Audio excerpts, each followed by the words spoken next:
White Sox baseball on CSN Chicago is presented by State Farm. Warmer night tonight. Sox are going for the sweep against the Astros. The top record in the American League has lost the first two here at Guaranteed Rate Field to the suddenly hot home club. Good evening, everybody. Jason Benetti, Steve Stone along with you, and the Sox future showed its face last night. Yoan Moncada, Tim Anderson, Nicky Delmonico, all very productive offensive nights. Let's take a look at Tim Anderson and Nicky Delmonico because both of them are doing quite a job recently. Tim Anderson hit a home run last night. It broke a scoreless tie. And he's got 11 of them, along with 35 runs batted in. And all Nicky Delmonico is doing is picking up 3 hits for the second time in his brief major league career. He's hitting 400, and last night he hit everything in sight, and he hit it just about everywhere. Both of these guys getting it done, as are their teammates. 2 wins against the Astros. Take a look at the batting average, and look at the average with runners in scoring position of 458. 4 losses to the Red Sox was abysmal. Average with runners in scoring position at 156, and the other numbers commensurate with getting swept in a 4-game series. So the boys hopefully looking for the sweep tonight, and let's see how it plays out. One guy who had a nice Boston series was Carlos Rodon. Last 3 starts, 31 strikeouts in those 3. Carlos is absolutely brilliant recently, and last time out he looked like the Carlos we've seen over the last couple of years. He had 11 strikeouts. He didn't walk anybody. Gave up just 2 earned runs, and the biggest fact was he was throwing it exactly where he wanted to. The slider was crisp, the fastball was overwhelming, and that's what the young lefty can do. So against Brad Peacock, who's had quite a year, Peacock at 10-1, his ERA at 3.20. Last time out, he got hit pretty hard, as opposed to the last time out for Carlos Rodon. We talked about it. He was absolutely brilliant.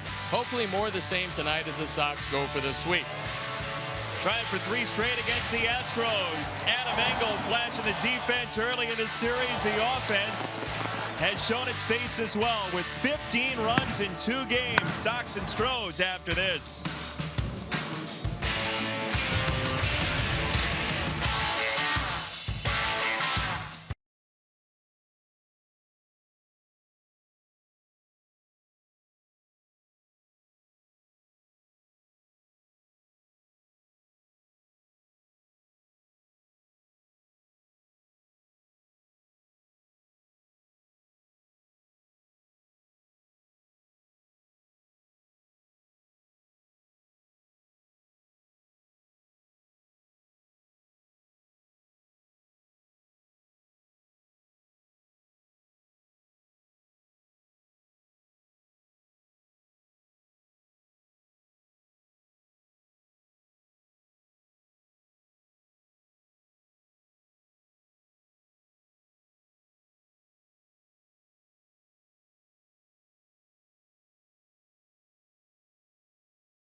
Brought to you in part by Toyota. The national clearance event is going on now. Toyota, let's go places. Blue Cross and Blue Shield of Illinois. Through it all. By Lexus, who encourages you to experience amazing. And by Miller Lite, the original light beer. Miller Lite, hold true. A lovely night for baseball here in Chicago. Looks like we've staved off the rain, although portions of the Chicagoland area are catching it. We are not. So the Sox go for the sweep against the Houston Astros, trying to win again against the Astros, who in their history have probably had enough of the White Sox sweeping them. Maybe 12 years ago, hypothetically, just saying. Carlos Rodon leads the Sox out, and he has been dynamic. Those last 3 starts averaging more than 10 strikeouts per game. Here's the lineup for the Astros. Springer is the DH today. Then Altuve and Reddick. Gurriel, Bregman in the 5 spot now. He's been all over the lineup this series. Marwin Gonzalez followed by the rookie J.D. Davis. Juan Centeno catches McCann with the day off, and Marisnick back in after a day off yesterday. Let's take a look at the defense and how they'll line up behind Carlos Rodon. Leury Garcia, Adam Engel, and Abisail Garcia in the outfield, with Sanchez, Anderson, Moncada, and Abreu in the infield. Omar Narvaez gets a nod behind the plate. And our Lexus Experience amazing starting pitcher is Carlos Rodon, who last time out against Boston was absolutely brilliant. 11 strikeouts, no walks, and he gave up just 2 earned runs and took the game deep. Looking for more of the same here tonight. The umpires for the game tonight. Angel Hernandez has the plate. John Tumpain's at first. Sean Barber at second. And the crew chief, Ted Barrett, is at third. There's a look at the skipper of the Houston Astros, A.J. Hinch. This is his second attempt at managing in the major leagues. He was the Diamondback manager for a bit, getting a second opportunity, making the most of it with a .551 winning percentage. He's got himself a very good team. And this year, at least, they are running away with things. So they've thrown the ball around the infield. The rain, for the moment, not here. And hopefully it will split off and we won't see it because Houston does not come back to town.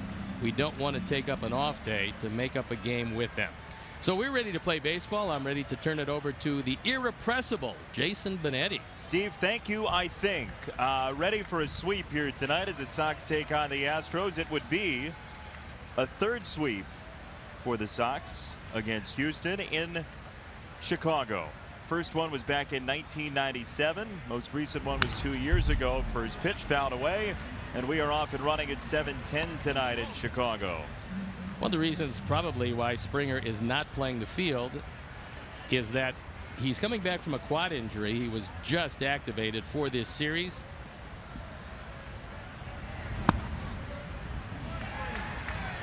That's a strike 0-2 on Springer, who is 1 for 9 career against Carlos Rodon. We've seen Carlos start the ball game throwing the ball anywhere from 92 to 94 miles an hour, but before it's over he's going to get to 97, 98. Well, you look at the strikeouts per 9 leaders since 2015, and Carlos Rodon is number 8 in the American League at 9.39 strikeouts per 9 since 2015. Fister up the middle. Yohan Moncada throws out Springer, and that's out number 1 on this Thursday evening.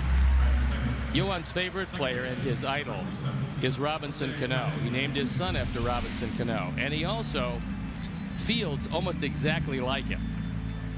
You watch this little flip from the side, it looks exactly like Cano, who just gets it over there with a wrist flip. Yohan's got a strong arm, as does Robbie Cano, but both of them use that throw from the side. They're both very accurate with it, and if Yohan can hit like Cano, we've got something. You'd take that. We take 80% of Cano. The one thing that Yohan's son can do that we don't know that Robinson can do is a very good Hawk Harrelson impersonation. He can do that. Nice call of Dad's first home run. He was able to put it on the board, certainly, and a 2, I guess he is. That's pretty well done. They're learning early. I think it's the alarm clock. 2-0 on the ground, and a base hit for Jose Altuve, the league's leading hitter. Ahead of the count, so dangerous, and he is at first with 1 down. This one's an off-speed pitch, and it's upstairs. You take a look at it, and if you're going to be a star in this game, and if you're only 5'5", maybe stretching it to 5'6", you better learn how to hit pitches upstairs. That was up in his eyes. He took it through the left side, but it was an off-speed pitch. A fastball, maybe a different story. Well, we showed you a couple of nights ago in the opening game of this series where you can get Altuve out based on the batting average per zone within the strike zone and outside of it, and the answer is really nowhere. But it was truly impressive to see a high batting average up and out of the strike zone for Altuve, considering the height as you're talking about. Yeah, there's been a few, not a lot of great hitters who will go out of the strike zone. From many, many years ago, obviously our fans have heard about Yogi Berra, one of the great bad ball hitters in history. A little bit sooner than that, as far as closer to our time, Vlad Guerrero was a bad ball hitter, could hit him. He'd hit him on the bounce if he could, and he'd swing at the pitch over his head, but with great results. Reddick on the ground and foul. Josh Reddick having a very nice season in Houston, though he has not so far this series put up a hit against the Sox. He's 0 for 8.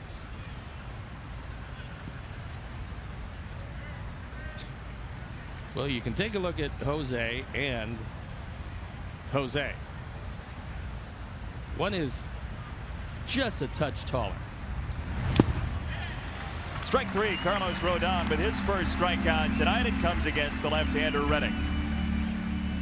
That's one of the real disadvantages when you can hit left-handers fairly well, is you get to face some exceptional left-handers, and one of those is Carlos Rodon. This is a slider. It wasn't his best slider, just good enough to get Reddick, and he's not going to hit that slider, so he's got to go up there looking for a fastball early. If he doesn't get it, then he's got some problems. You're saying you'd rather be bad against lefties and be able to sit against the good ones?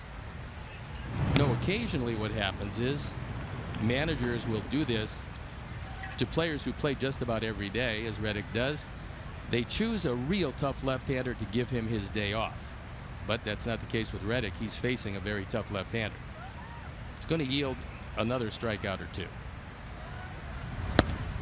In that case, the poor right-handers on the bench, who are the reserve players, get to face your Randy Johnsons of the world.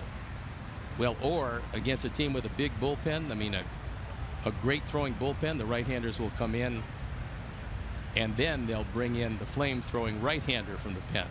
Here's your present. Good luck. Yes, you get to face the Craig Kimbrels of the world. And as we saw in Boston, good luck with that. Boy, he's got overwhelming stuff. 100-mile-an-hour fastball and sliders that just disappear. Slider at 90. I don't know how anybody hits him. Moncada to his left to glove it and throw out Gurriel for out number 3. Altuve stranded. Sox will bat against Brad Peacock when we come back.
White Sox lineup brought to you by the Webb Auto Group for the best lineup of Chevys, Fords, Mitsubishis, Genesis, and Hyundais at the best price.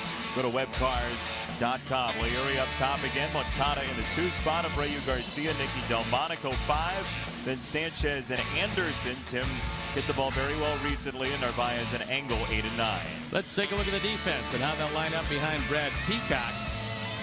It's Gonzalez, Marisnick, and Reddick with a Gold Glove in right field. Then Davis, Bregman, Altuve, and his Gold Glove at second with Gurriel at first. Juan Centeno gets a nod behind the plate. Our Lexus experienced amazing starting pitchers. Brad Peacock, who's having a great year. It's been split between the starting rotation and the bullpen, but 10-1 with a 3.20 ERA. He's got a newly improved slider, and it seems like most of these Astro pitchers have one of those these days. He's thrown his breaking ball more and more throughout his major league career. Former Washington National, among others. And he's got strike 1 against Garcia. Opposing hitters with a .201 batting average. That's second in the majors in terms of the split against right-handed hitters. Righties are 172 against Peacock this year. Only Max Scherzer is better against right-handed batters. Well, there's some guys that throw sinkers, so you know if it comes in knee high not to swing because it's going to dip out of the zone.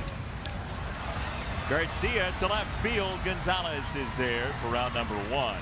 With Peacock, he gets so much backspin on his fastball that when you see the ball down, it's not going to sink. It's going to stay right there. It doesn't exactly hop, because there's a lot of people who will tell you that a fastball can't possibly hop. But instead of settling, it just kind of stays there, and the low fastballs are usually strikes. Along with the curveball and the newly minted slider, he's been terribly effective this year. Somebody just wrote a piece actually online about the physics behind an actual rising fastball and how much spin. It's just this egregious amount of spin you'd have to put on a ball to get it to actually rise. It's just that it appears to rise. However, it just doesn't settle as much as a normal fastball. You never settle, do you? I try not to. However, I will settle for, if you would like, and I'm going to make this promise to you, if we sweep them with a win tonight, I'm going to take you to the 600 level here and buy you a bowl of borscht. It's one of the great things that they have on the 600 level. But only if there's a sweep? Yes. I don't get to go to the 600 level otherwise? No, you'd be borscht-list. Something like that. Is the place I would get it at called the Joe Borch Herd? No. Oh, no, that's horrible. You set it up, partner. 2-2 on Moncada. 600 level sounds like it's great fun, Steve. It's delightful up there. It's a little cloudy up there today. It might be raining up there. It's not raining down here, fortunately. 2-2 is inside. 3 balls and 2 strikes. Yoán Moncada, 13 walks, 22 strikeouts, and that's been one of the impressive parts of his game since entering the Sox lineup. He's shown himself to have a very good eye. Will very rarely swing at pitches out of the zone. And there is an example of it, because that one just missed, and he's on his way to first base. Let's show you our picks to click for tonight. Cruz still in the lead, but Steve is closing in 17-15. Cruz got Moncada. You've got Delmonico. Fans go with Tim Anderson, and I'm taking Yolmer today. And of course, as we know, walks don't count, so that's a non-event with Moncada at first base. Well, you were just saying how great it is to have that in his arsenal, but now you're not going to count walks and picks to click? Of course not. Because it's against you. It would be tonight, unless I had picked Yoán Moncada, which I do on occasion. But not tonight. No. I went with a red-hot hitter. There are a couple of those guys in this lineup. Tim Anderson, the 7-game hit streak. Delmonico, 6 in a row.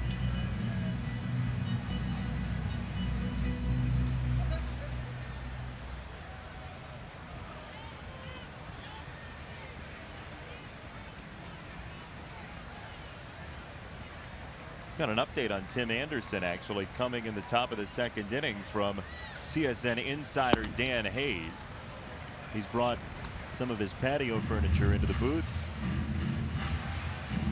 Tim Anderson, who's started to hit the ball more effectively. It's been a long year for Tim. We heard yesterday in Sierra's report, in her Miller Lite game report, about Tim Anderson wearing the jersey on Players Weekend, honoring his friend who was killed in the gun violence earlier this year, Brandon Moss. And certainly Tim has worked through that over the course of this season, and Dan has more on Tim and his state coming up. Yeah, what I think is really great with Tim is he has sought out somebody to talk to about it, and he feels that he's playing right now like he usually plays.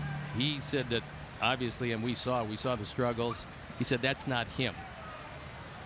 But he hasn't made an error in 18 games. That is definitive, and he's hitting the ball really well. On the ground, Bregman to Altuve, and his turn is a one-hopper and not in time. Abreu's safe at first, 2 down in the inning. Credit Jose with hustling all the way on this, because it's a chopper, so it's a slowly developing attempt at a double play. But if Jose isn't hustling, he's not going to beat this. Altuve pretty quick at getting rid of it, and a nice pick by Gurriel, who's not exactly known as the greatest glove man, although in this series he's been very good with the glove. He's made a couple of big plays. This a good play, and they just don't get him at first.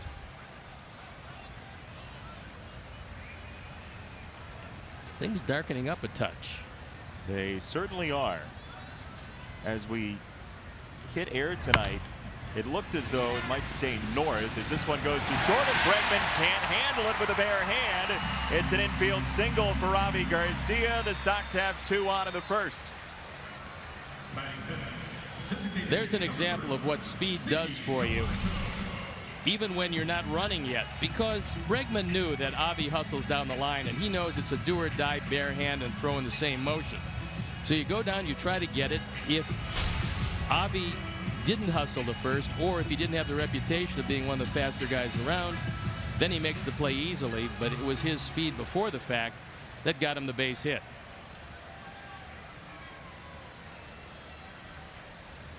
So here's Nicky Delmonico, who had his second career 3-hit game last night.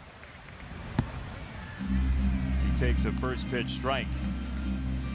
That was that slider we've been talking about, and for the first pitch you can use the middle of the plate, because normally when it's spinning, guys don't like to swing it the first ball that they know to be a breaking ball.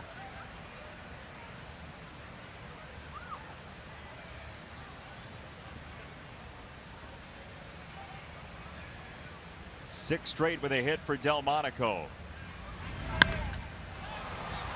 This one in the air, short center field. Marisnick for out number 3. Sox get a hit and a walk, but can't score, and nothing on the board after 1.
Chicago is presented by State Farm, and we are joined by CSN insider Dan Hayes. A lot to talk about today, Dan, so we'll jump right into it. Matt Davidson on the disabled list. What's your news on him? Well, he still has not graduated to swinging the bat yet with the sore wrist, but he expects to tomorrow, and he's actually very hopeful that he can be activated when the White Sox get to Los Angeles on Tuesday. So he's optimistic. He said he understood why they had to do it. They were shorthanded, and he just didn't feel well enough when he finally swung the bat on Sunday in Boston and needed to go on the sideline for a couple days. So he's expected to get back to action tomorrow. Further news from the clubhouse? Ronaldo Lopez was here today. I know you guys probably chatted a little bit about that. Checked in, set up his locker, played some catch. Both Don Cooper and Rick Renneria were talking about that for a while. Renneria said it's highly anticipated, cannot wait to see him. Don Cooper talked about a little, for a long time about what they did in spring training, about very few technical adjustments. One thing they did was move him on the rubber just to help him locate the ball down and away to righties a little better and come in on lefties a little better. But he said most of the work that they did was setting up the foundation so that when he can get here, they're on the same page and can learn on the go. In terms of Lopez, we've heard for, about a month now, Rick Hahn talking about Lopez forcing the Sox hand and saying that he's ready for that next challenge. What have you heard from the Sox general manager regarding Lopez? Basically, that he's ready, that it's time, that he's done all he can there. They like the way that he's worked on his pitches, thrown him at any count, feeling comfortable to do that. And that's one thing, obviously, that I know, Steve, you can talk about, where he just needs to be able to throw that changeup in the curveball at any time and try and get ahead. And beyond that, they said that it's just time to take that step and prove it at this level. Well, one of the things to factor in, and we have to do that, and that a base hit to left, but this is not to denigrate anybody's organization or specifically the Nationals where Lopez came, but this happens to be one of the top pitching organizations in the major leagues. And because of that, you get a pitcher here and you can do little refinements to a guy who's already had experience. Lopez was in the big leagues last year, so we're not getting a newbie up here. We're getting a guy who's been here before. It's just a question of smoothing some things out. And as they talked about, it was secondary pitches. Good fastball, that's fine. Good movement on it, great life. But the secondary pitches are something every pitcher has to work on until they establish themselves here.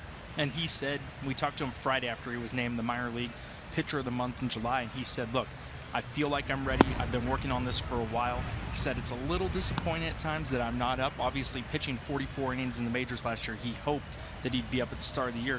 But he said he'd been working on his patience and trying to show the White Sox he could handle it. And they were across the board saying he did such a great job. And I think you look at the last 30 innings he threw there, 2.10 ERA, 38 strikeouts, and obviously put together a pretty good month of July. We were talking during the bottom of the first inning about Tim Anderson and the season that he's endured just personally after the death of his friend Brandon Moss. And I know Tim opened up some to you about what he's experienced just in terms of dealing with that, right? Right. I mean, there was a point a couple of weeks ago where he just was exhausted and didn't know how to really handle a lot of this stuff. He's talked repeatedly all season about how this is the toughest year by far of his life, and part of it's the struggles, but part of it's just everyday life, and part of it's getting over the death of his friend, unexpected death from May. And basically, he's gone to a counselor recently, and he said that it's done a world of good for him. He didn't realize how numb he was until he started to kind of get out of that. He said that one of the things that stood out to him from talking to this counselor was there was a list read back of all the things that he's dealing with, and he said, man, I didn't realize that I was going through this much until I heard it read back. And so obviously this is stuff that he is kind of talking about, learning how to compartmentalize on the fly and how difficult that's been, but he feels like he's made some good progress the last couple of weeks. When you were talking about this with him, what was your feeling that you were getting in terms of the place he's at with all of it? Probably it's the best. I've talked to him a lot. I mean, especially this year with the contract extension in March, and he was really excited and upbeat back then and just looking forward to playing out this season. And obviously things have been rough for him. His energy was as good as I've seen it all season. I know you guys have seen a little bit of it in the play, just the way he's swinging the bat, but his energy is good. He feels really excited and comfortable about this. He said he's an open book, and obviously this is a subject that we don't hear a lot of players talk about, but he said it's helping me out a lot. Well, I think it shouldn't be lost on anybody listening how courageous it is for Tim Anderson to even talk to you or anybody on the record about something like this, because whether we like it or not, there still is a little bit of stigma with something like this going to a counselor. There shouldn't be, but there might be in a clubhouse, and Tim doesn't care, and he's improved because of it. And there really isn't any great time for something to come into your life like Tim is experiencing this year. However, experience it in this day and age of baseball, where there's a lot of people that seek other advice, whether it's the mental aspect of competition. They'll go to guys that talk about that. Every team has one. Here is Tim Anderson for Moncada, and he drops it. Everybody's safe. No reason to try to barehand that throw, and unfortunately that's what happened. So instead of getting one and then worrying about two, it's the second error for Moncada in as many nights. Yeah, get the ball in the glove, then make the play. If you only get one, you get one. But this way, you get none. What you were saying about the amount of places where you could draw knowledge from. I don't think that there's near the stigma that there used to be about finding some help for anything that happens to intrude into your professional life from your personal life. And so we're getting better and better at accepting the fact that these human beings can never be robots. You go out there in times when you have some really bad things happening in your life. The players who have been around for a while usually know how to compartmentalize, but young players have a hard time. He's come along at a really good time for this, if there ever is a good time for what he's going through. Rick Renneria addressed that today and said it's changed a ton since he was a player, and that people realize just what you're saying. These are not just robots, they are human beings. And so when exceptional things happen, we have to treat guys like that. You can't just expect them to know how to handle something like this. And Renneria was very excited for where Tim is coming, because he's seen the changes too. Well, he also knows the phenomenal talent that the young man has, and it's just a question of getting it out on a daily and nightly basis, and he's starting to do that. He's gone 18 games without an error, and in his hitting streak, he's hitting .350, so things are starting to work out really well for him. And that is, as you get much more emotionally comfortable with where you are, then you can excel physically, and that's what he's starting to do. Dan Hayes, always a pleasure to see you. Thank you for the great reporting as always. We'll talk to you soon, okay? All right, thanks for having me. That's Dan Hayes, CSN insider. Runners go, throw to third. See you later. Omar cuts down Bregman.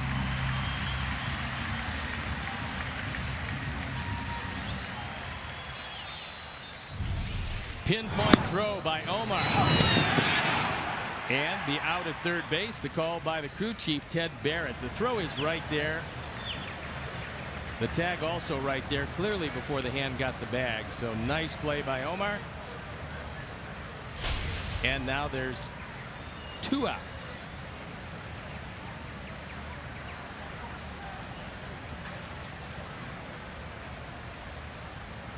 Two balls and 2 strikes on Centeno, the catcher for the Astros. Into center field it goes. Adam Engel is up with it, and a stop sign at third for Davis. Throw to second. Centeno is toast. Thank you. Inning over.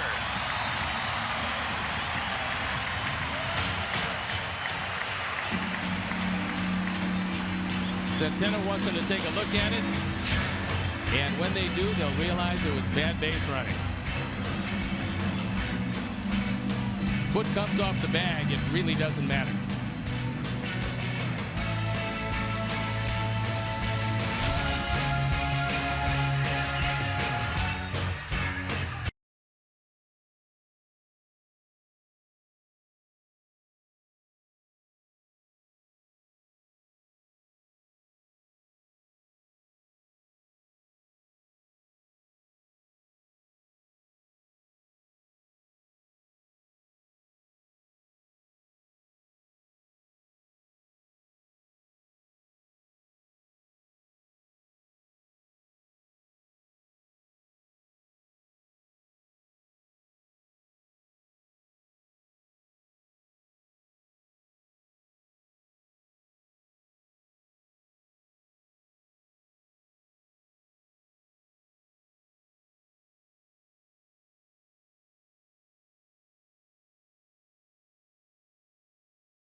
Tee it up this summer at Straits, site of the 2020 Ryder Cup. Discover 4 of Golf Digest's top 100 golf courses, all located in Kohler, Wisconsin. To learn more, you can at whistlingstraits.com/socks. I'd like to welcome all our viewers watching on Farmers Mutual Telephone Company in Jessup, Iowa, where they can always handle the truth. I tell you what, though, I do know that Ed is really big. I had no idea he had a communications company. I think you need to work on your whistling. Well, it's usually good. I was on the Kent State whistling team, but no scholarships for that. Was intramural whistling? No, regular old whistling. Did you get a varsity letter for that? Yeah, but I was just C minor. I was second chair. It was not that good. It's Sanchez, Anderson, and Narvaez coming up here in the second inning. We are scoreless. Astros with some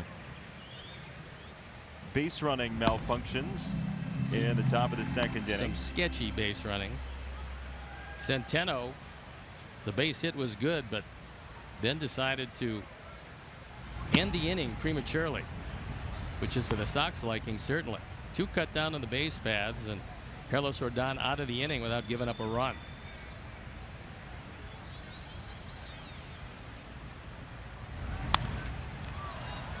Steve, what did we ever do before social media? We couldn't get weather updates. There's the cloud cover that we're seeing, but thank goodness Deep Fried Oreo tweeted at me and said we should expect rain delays after the 7th inning stretch. Chief meteorologist Deep Fried Oreo says it's going to rain later. I took a look at the weather, and it doesn't appear that it would come after the 7th, maybe top of the 8th. So you agree with Deep Fried Oreo? No. I don't know your stance. 2-2 on Sanchez.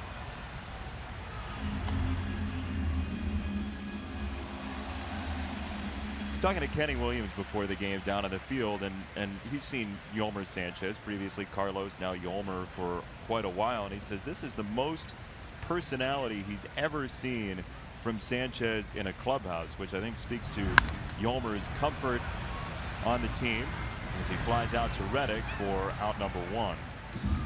Well, Yolmer was the youngest player just about every level of the minor leagues, and even a very young player when he got to the major leagues, and he was looking for his spot on the team. I think everybody, as they're assured where their spot is going to be, gets more comfortable. And Yolmer, although he can't guarantee where defensively he's going to play, he's getting a lot of at-bats, and with it he's playing a whole lot better. So I think with that, his normal personality is that of a very gregarious guy is starting to come out. You know, I mean, it takes some time to feel where you fit in to a clubhouse. How long did it take you to really mesh with a new team? Well, before I had a chance to mesh with the San Francisco Giants, I was traded to the Sox in the winter of '72. Bleak winter it was. No, anyway, coming here then, just about the time where I thought I could get established with a brand new ball club, I was also traded over to the other side of town to the Cubs. So you're saying never is the answer. I moved around a bit. Yeah, I think in my 10th year I was starting to feel comfortable. You were the army brat of players. Got a chance to move a bit, and instead of thinking that the team that was trading me didn't want me, I preferred to think that the team that was acquiring me really wanted me. Then again, I was thinking that I was 6'4". That didn't work out either. It's a good way to get yourself to sleep, at least. 2-2 on Anderson, who you heard Dan Hayes talk about in the top of the second inning and everything he's dealt with this season. But Tim with a hit in 7 straight, 3 knocked in yesterday, including the first scoring play of the game. It was last night back in the 5th inning against Colin McHugh. He got a slider that didn't do a great deal, but he did ride it out of the ballpark for his 11th. And with 3 driven in last night, he now has 35 RBI. 2-2. On the ground, back to the mound. Peacock knocks it down and throws to first.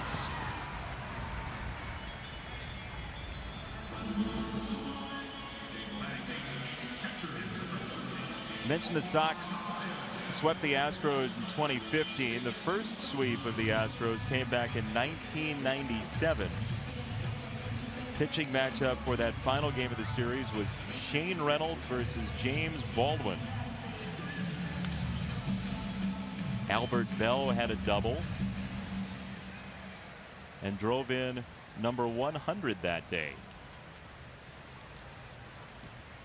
You have an exceptional memory.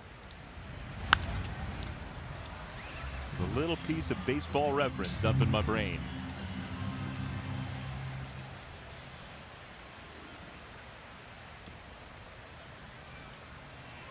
It's a little easier nowadays. Back when you were growing up, you had to go to the Dewey Decimal System and pull out the book or go to the microfiche.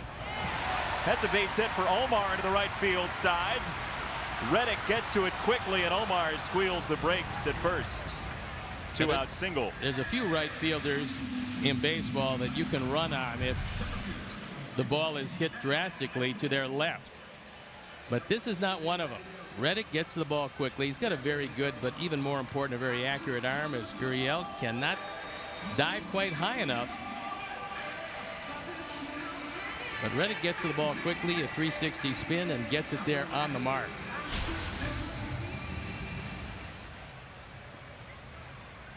Sox catchers have hit the ball very well recently. I think Rick Renteria is ecstatic with the production out of his catchers. Kevin Smith having a banner year, and Omar also having a good year, and now Omar is starting to throw it a whole lot better.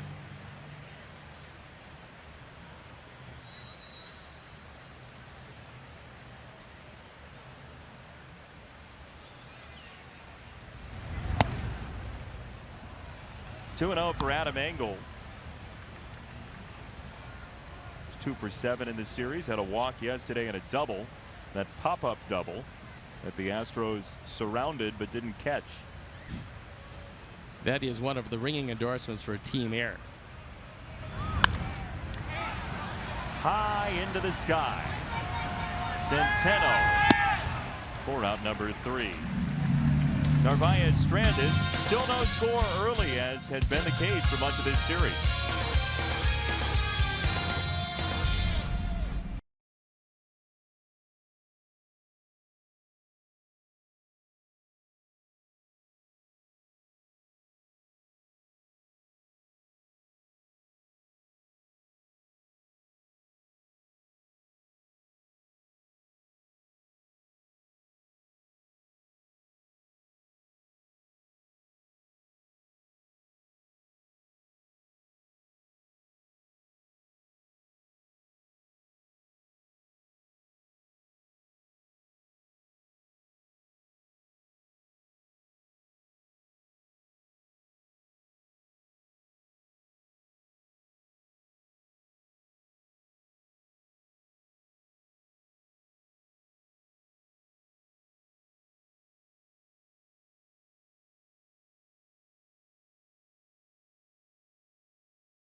Old one to look forward to Miller time later in the game, brought to you by Miller Lite.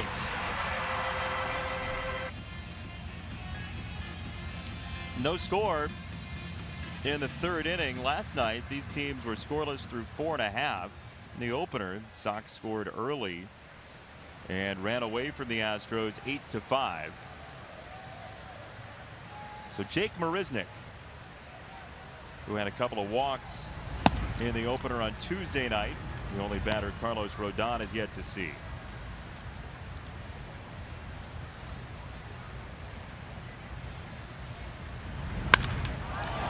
Marisnick a drive to left field, and this is way up and out of here.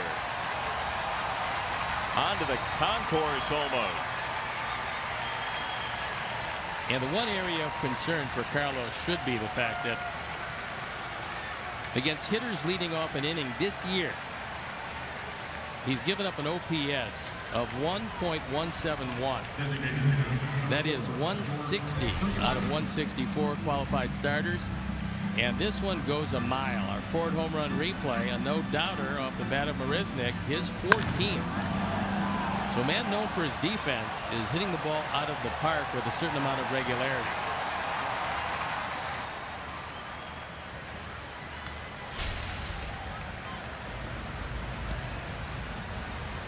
.32 career home runs for Jake Marisnick, 14 this season.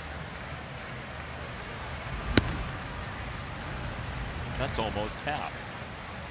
It's been amazing because this was a guy known for his defense, not the ability to hit the ball out of the ballpark, but we're seeing a lot of guys having career years and home runs this year. In fact, as of a couple of days ago, if you take it back just 3 years to 2014, we had hit as many home runs a couple of days ago as all of baseball hit in 2014. And obviously 7 weeks to go in the season, we're going to fly by that. We could go over 6,000 home runs. But it was a little over 2,000 some odd home runs in 2014 at the same time, or rather 4,000. So it's really jumped up. Sanchez at third has out number 1. Springer retired. 2017 Chicago White Sox are presented by Guaranteed Rate. Go to rate.com for a low rate and the best mortgage experience on the planet.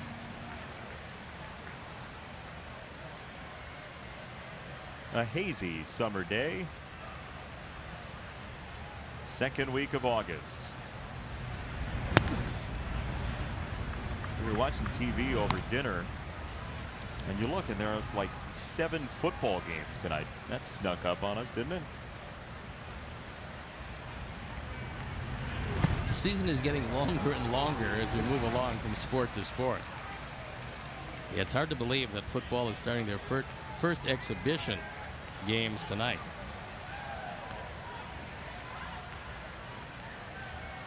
Ball and a strike from Rodon to Altuve, and that swing there is just about as out of control as you'll see Jose Altuve. He responds with a ball to third. Sanchez at the line guns him down. What a play by Yolmer as he crosses over into foul territory. We saw him taking infield practice at third base before the game today. He's got a deceptively strong arm. This is a terrific play because he's got to get up. He plants the right foot and then just guns it across. And this is for a guy who's been a shortstop, a second baseman, playing third base tonight. He certainly has the arm for it.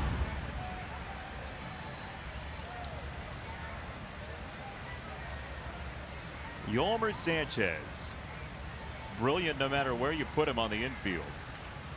Boy, he's had a really nice year.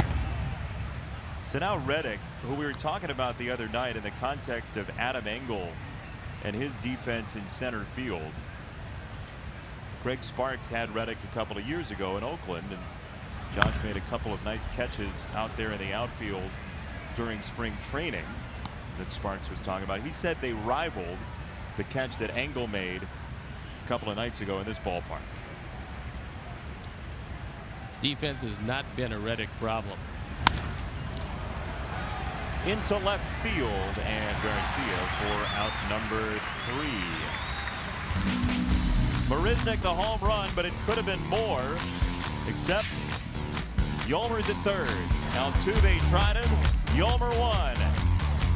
1-0 Sox trail.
of the Chicago White Sox. Stanley, performance in action. Tomorrow, Reynaldo Lopez scheduled to start against the Royals for the first time in a White Sox uniform. And for more on that in a Miller Lite game report, here's Sierra Santos. Sierra? Hey, Jason. Yeah, Reynaldo Lopez posted on his Instagram yesterday a video of the Chicago skyline. He said, "We are here." He was here earlier today. He played a little bit of catch. He also has his new locker set up. It's right next to Miguel Gonzalez. He got to meet some of his new teammates because you can imagine there were some guys that are now in the clubhouse that weren't there during spring training. And I talked to him a little bit, and he said, "I hope they treat me well." I said, "I don't think you're going to have a problem with that." Steve, Jason, let's go back up to you. Well, certainly not, because a lot of his teammates are new guys, too. They were just the new guy a couple of weeks ago. And they were also his teammate for an extended period of time. Right. So he's not going to have any problem as the locker room gets set, and they have already, to greet a new player, which is something they've been doing a lot of. 2 strikes on Garcia, who lined out to left as the Sox first batter of the game in the first inning. Brad Peacock, who was involved in the Gio Gonzalez deal a couple of years ago,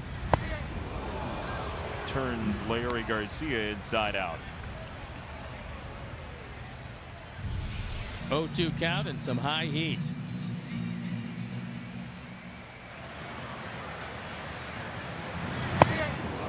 He turned the right way. He turned into the catcher to get out of the way. Called strike 3. Larry recognized it a little bit late, and Peacock has his first strikeout 10 batters in. Pretty much of a classic pitcher's pattern, because at 0-2, when you chase a guy out of there, you just throw it on the outside corner. The next pitch, it looks a little further away than it might have a couple of pitches earlier. A little bit odd that Peacock has gone so long without a strikeout tonight, considering he's 5th in the majors in strikeouts per 9 entering play tonight. Chris Sale, Danny Salazar, Corey Kluber, Max Scherzer, and Brad Peacock. Pretty elite company.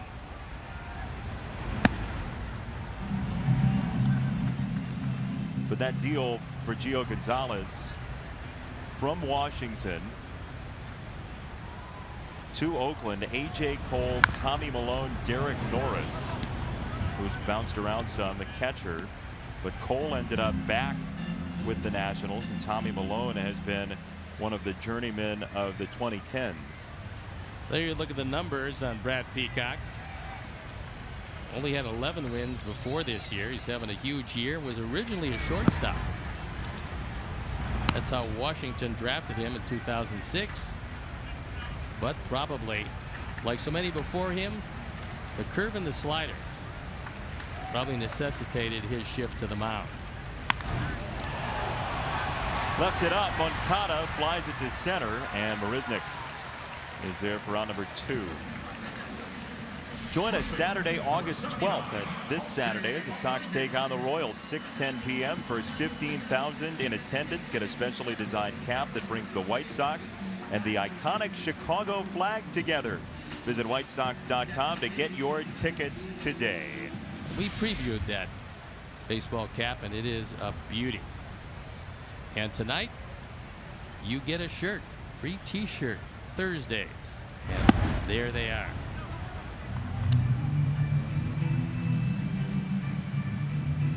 Got some nice free T-shirt Thursdays.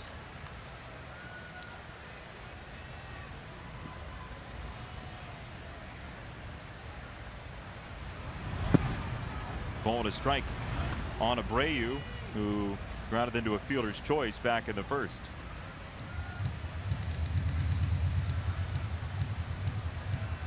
'41st round pick Brad Peacock, one of 3 players from the 06 41st round to make the major leagues.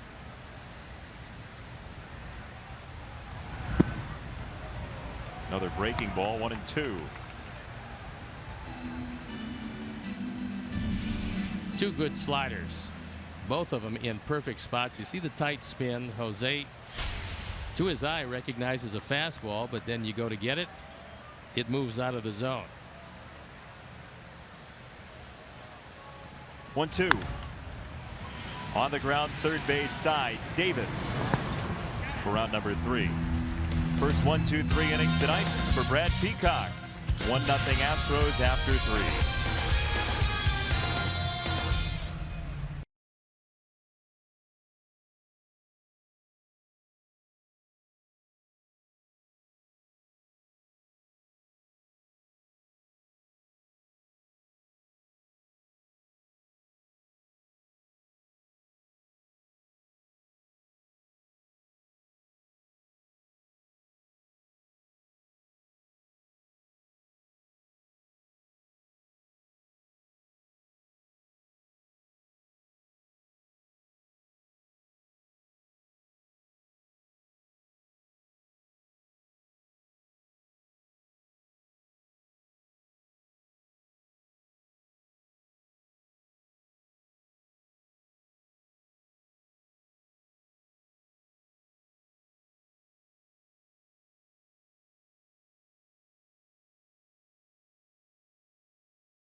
Accident in the booth. A tragic gnome accident, and unfortunately, although we've had some of our best people on it, he's still missing his left foot. Daniel Day-Lewis gnome. No, that's not what that movie's about, but we do have a replacement gnome. Yes, this one is large, and I don't think I can break it, try as I might. So, Sox Math, you win, you get something off the shelf. Can we send the broken breakable gnome to them if they win? Not until we get it rehabilitated. Gnome rehab. Bonus strike on Gurriel. Astros leading on a Jake Marisnick home run in the 3rd. And now 1-2 for Gurriel. Like so many hitters, any kind of breaking ball, any kind of straight change, Gurriel is going to pull it, and pull it hard. That's why there's a semi-shift in the infield. But he's taken fastballs to the right side, and he's worn out Moncada in this series.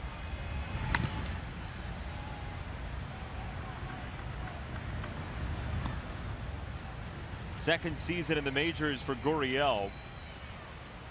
Certainly a race to sign him. He was looked at by a number of different clubs. The Astros were the final winner. And after just a couple of weeks in the minors, I mean, he played in Cuba for a long time. After a couple of weeks in the minors, made his major league debut last season with Houston.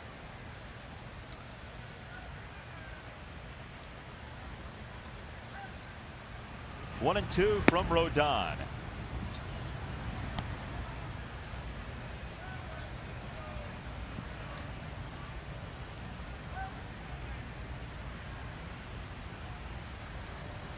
Two and two. Back up the middle and through. Base hit for Gurriel on 2 strikes. Show your Sox Math question for tonight. Hashtag Sox Math on Twitter. First correct answer wins a prize off the prize shelf. Extra base hits for Anderson last night, multiplied by the number of pitchers for the Sox last night, plus Rodon's strikeouts in his last start, minus the number of hits Jermaine Dye had in Game 4 of the 05 World Series. That's your question for this evening.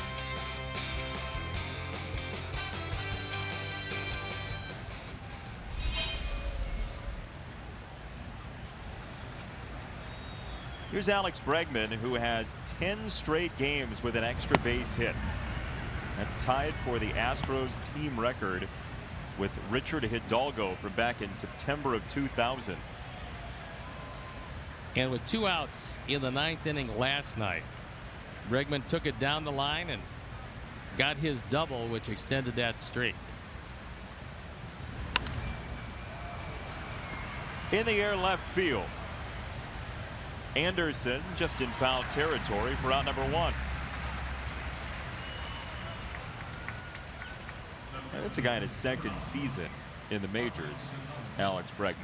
It's pretty amazing what he's accomplished so far, especially the fact that he's made the shift from short to third base seamlessly, and that's a guy that was the second pick in the draft as a shortstop out of LSU. But with Carlos Correa, the incumbent, you're going to have to change positions, and he's played a good solid third base in this series.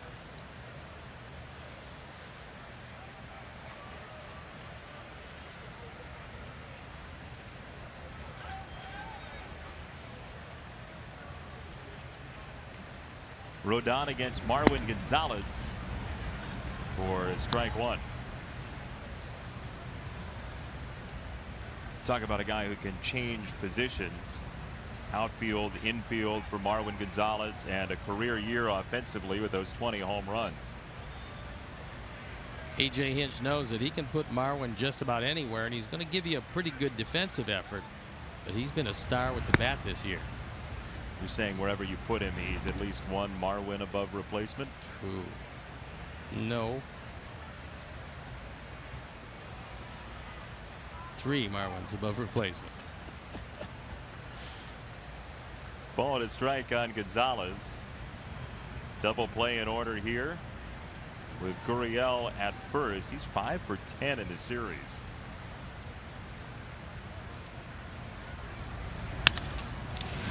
Anderson at short, can't collect it. 2 on, 1 out. It's an error against Anderson. That's the first error in this, his 19th straight game. He was thinking about 2. You could see him almost starting the flip before he had the baseball, and that cost him the error.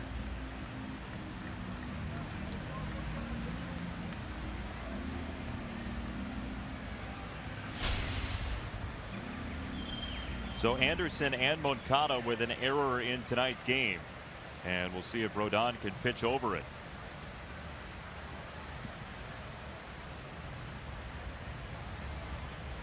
First error got Davis on in the second inning.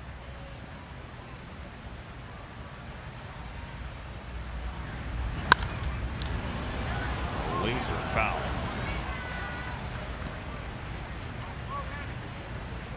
And everybody appears to be okay. Well, as they battle for the souvenir. I don't think they were friends, Steve. Didn't appear. But he did give him back the baseball and kept his drink. Always a key. Tim gets another shot. He's got it. Moncada, double play. Baseball believes in second chances. 1-0 Astros after 3.5.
Eric Holland attempts to teach Sierra Santos how to play Rocket League. Could the student beat the master? Ooh. Or will the game prove to be too much for Sierra? Was that an ad lib? Yes, tonight on In the Loop Prime after White Sox postgame. I didn't think they wrote ooh You sure? in the script. Oh, I was just looking, looking around the back half of that. The White Sox on Twitter posted the recent episode of Beat Benetti, which is where I play people in video games and usually they thrash me, but I beat Carlos Rodon in Mario Tennis, and he was rather testy about that very thing. Ooh, I can understand that. But it's been suggested that you and I, after last night's discussion of video games, which you were so engaged in, yes, there was a suggestion that we play Pac-Man against each other for a web video. Yeah. And who suggested that? There many people wrote in. Really? Carrier pigeons, all that. Well, there's always a chance. And unfortunately, Centeno is down. He got nicked with that foul ball. You might remember Juan from the Minnesota Twins. And here he catches one off the left foot. And little extension on the shin guard or not, that one hurts. Sinker inside. And he's going to feel that one for a long time. Did you ever umpire? I did. That when I was umpiring, that's the spot you never wanted to get hit. There's just no coverage down there. True. And I had an illustrious career until an unfortunate incident. What a tease. Reddick charging in, still coming. Altuve is out, and over the shoulder he makes the catch very simply for out number one. So what happened? The bases were loaded, and there was a chopper in the infield, and the catcher went out to get it, and then went to make a tag on the sliding base runner, and he quite obviously missed the tag, and I called the runner out. Well, the bench is empty. The fans were screaming at me because quite obviously he missed the tag. One thing that all the fans missed was that his foot was on the plate and it was a force out. So it was a very tough rest of the way. And I figured, seeing as I was volunteering, this might not be the best thing in the world, so. Oh, they didn't pay you? Oh, no. Oh, I got paid. Well, because you were a quality ump. Oh, no. That's not true either. The bench is cleared? Yeah, it was. Take some control of your game, Stone. Well, actually, they thought that I had egregiously missed this pitch. So everyone missed the play. Yeah, I mean, the manager was incensed. The players couldn't control themselves, and I tried to explain to him, and then it went up, and that was it. Ball and 2 strikes on Delmonico. A very short and mediocre career was ended. Well, they're playing Nicky as we saw other teams do, Boston being one of them. And he laid down that bunt both in this series and in the Boston series. 2 strikes. He fans on a breaking ball from Peacock. 2 down, and here's your Sox math answer for tonight. The answer is 12. 2 extra base hits, 2 pitchers. 2 times 2 is 4, plus 11 strikeouts last start. 15 minus 3 hits for Jermaine Dye in Game 4 of the World Series. The answer is 12. Shawnee D is your winner. In the back of most fridges, Shawnee D. 2 out for Sanchez.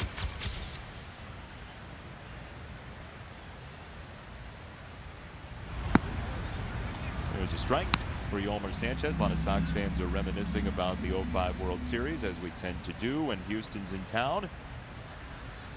Jermaine Dye with that big 3-hit game in the finale. As Sanchez serves the ball to center field, 2-out single. It's the 3rd single, and the 3rd time the hit was collected with 2 outs in the inning to extend the inning. So you'd certainly like to get Peacock out of there and get into the bullpen, and to do it, you're going to have to pile up that pitch count a little more than it's been to this point, and Yolmer helps by keeping the inning alive.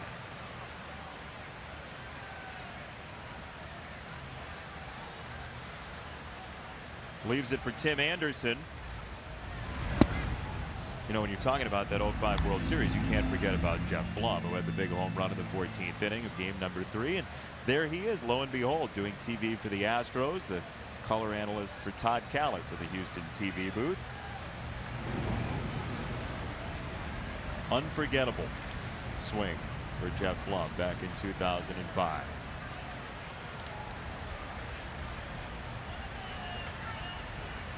Certainly still has friends in this ballpark. Geez, I wonder if we could get a look at that home run. Well, it's unforgettable if you've seen it, but if you haven't seen it, here it is. Late night, Jeff Blum, unlikely hero in the 14th inning with an absolute seed into the stands, crushing the hopes of Astros faithful everywhere. Sanchez is off, and he is in there easily. Great pitch to run on. Sanchez swipes number 5.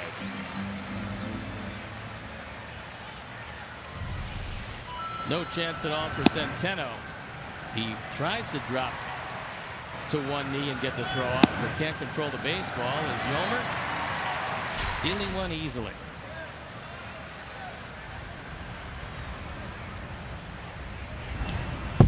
That one gets away from Centeno. Sanchez to third. Well, we'll see what the call is, but that's one he should have blocked. It is a wild pitcher, will be, and the way he went after it, to me, he got crossed up. I would think that he was looking for a slider. He didn't get it because he started to drift on it. You don't drift on a fastball. You go to the spot and try to smother it. He didn't do it. So for me, that's a cross-up. Especially because Centeno went out to the mound after that pitch, too, to talk to Peacock. And it is officially a wild pitch from Bob Rosenberg. He spun him a slider on 3-1.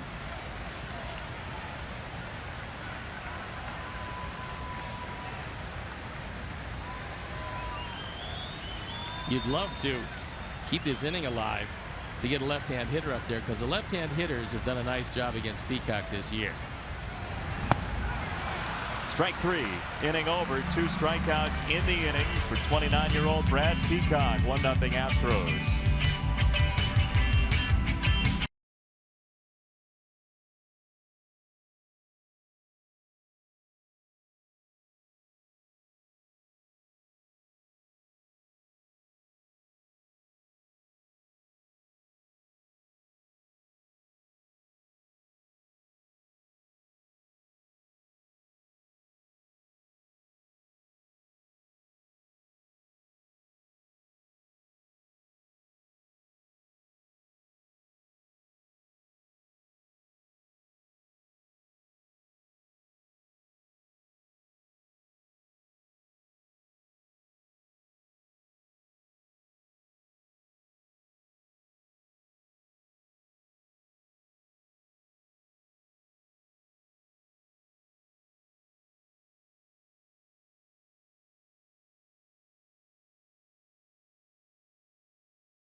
White Sox Insider all season long on CSNChicago.com, presented by The Great Escape. Pools, patio furniture, hot tubs, and more. Escape your everyday.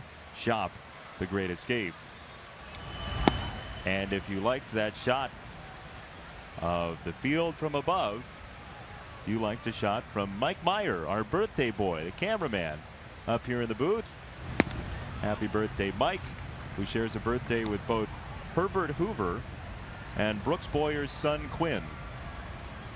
So happy birthday to all three. Hi, Mike. Happy B-Day. Into center field it goes, a base hit for Centeno. Mike and I spent a football season together, so he's basically had enough of me. But happy birthday to one of our fine members of this booth, which, if you're in this booth before the game, conversation just everywhere. It's diverse. It is. It can go just about anywhere, and I know that Mike enjoyed last year so much he's trying to get off your crew. He has very successfully done that, I think. Marisnick has Centeno at first.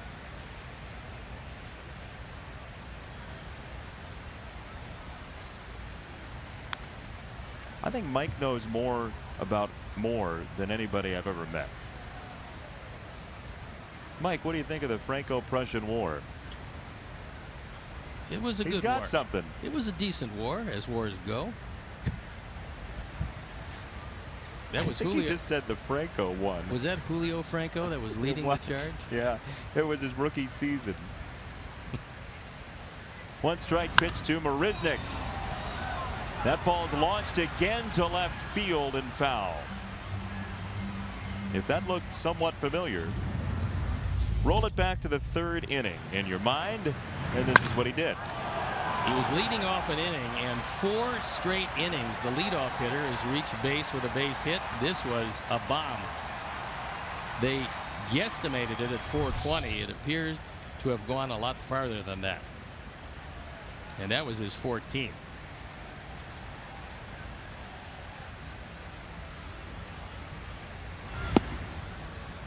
So starting in the second inning with Bregman, a leadoff single, the leadoff home run by Marisnick, the leadoff single by Gurriel, and the leadoff single by Centeno. And the first man of the inning has been very tough for Carlos Rodon, yet he's only allowed the 1 run.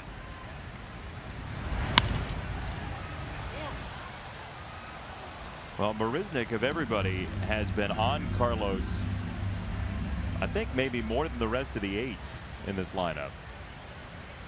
When you see a guy pull the ball as drastically as Marisnick has approached his at-bats, you'd like to think that either a straight change or a 2-seam fastball away would get him to roll over and hit a ground ball at the left side.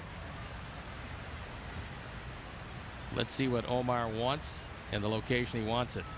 That's a fastball in. Way in.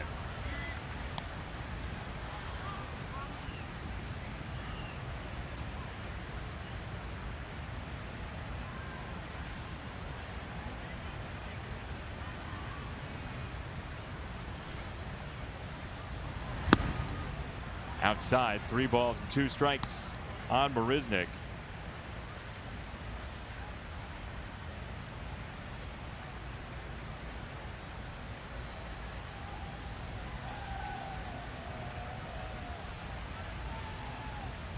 Three and 2.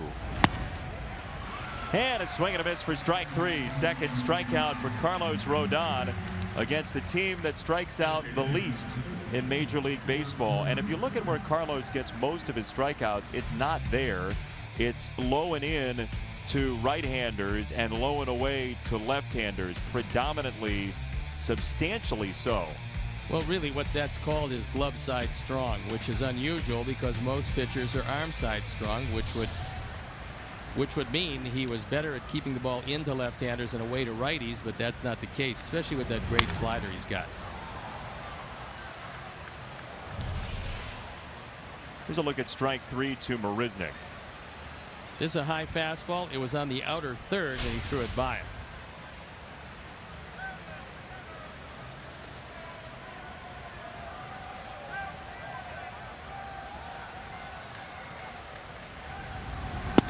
How do you balance that as a pitcher? I mean, hitters know where you like to go to get your 2-strike swings and misses.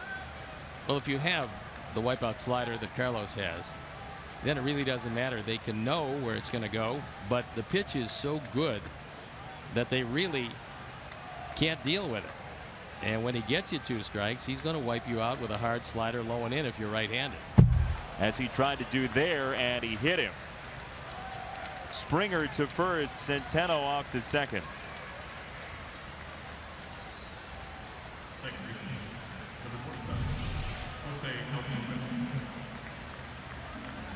Does get a piece of the foot. And we'll take another look at it. That is the wipeout slider. And it catches the end of his left foot.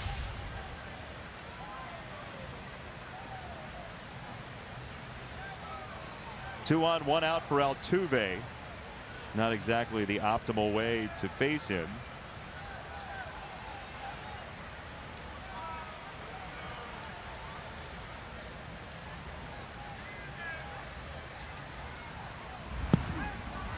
Checked his swing, and Altuve didn't go, says the first base umpire. The local product, John Tumpain.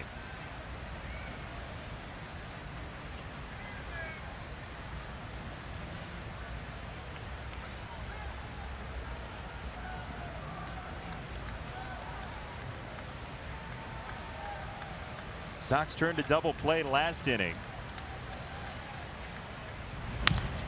Altuve to third. Sanchez, it was a slow roller, but the Sox turned 2 anyway.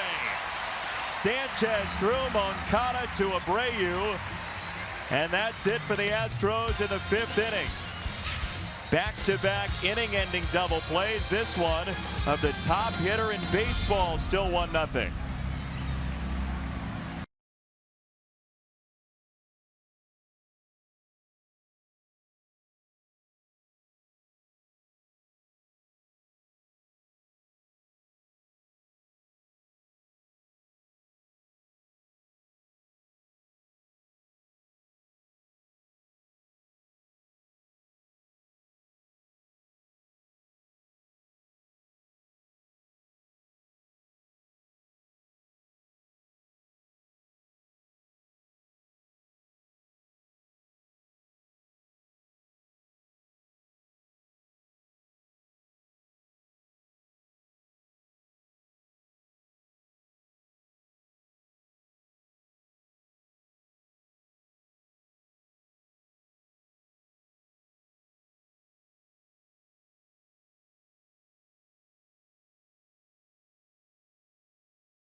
Part of the reason, Chuck, that Lucas Giolito is in line for the win is that one of the newest Sox prospects, Casey Gillespie, has 2 runs driven in and a double tonight. Omar to left field, chasing Gonzalez back, and 1 pitch, 1 out for Peacock in the 5th. Hey, Sox fans, join Ron Kittle, Harold Baines, and others January 6th for Sox on the Beach with Apple Vacation. Stay 7 nights at the all-inclusive Iberostar Paraíso del Mar in beautiful Riviera Maya, Mexico. A private welcome party, an autograph session, food and drink, and special group activities with your White Sox hosts. Visit applevacations.com/White Sox to book your trip today.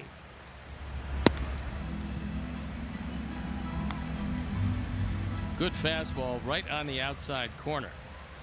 So Peacock is starting to hit his spots. He's only given up the 3 singles.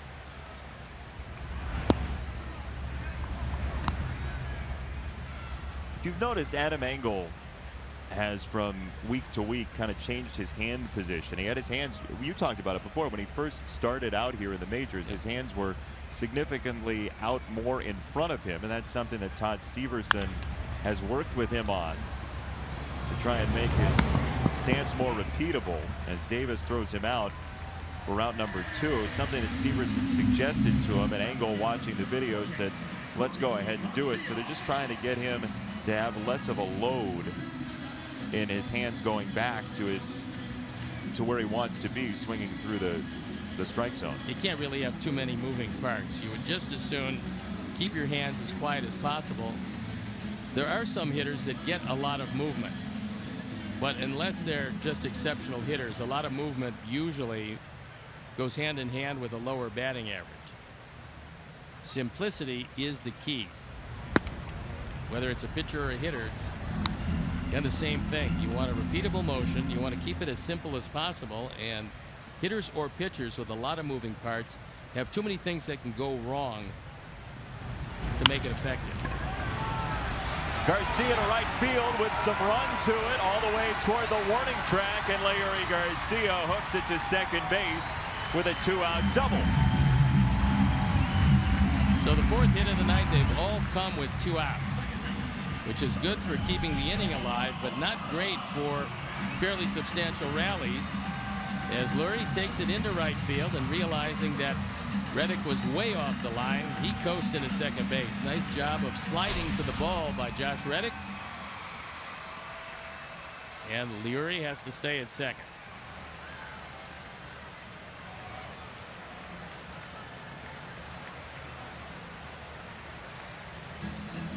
And now Centeno wants to talk to Peacock after the first extra base hit tonight for the Sox.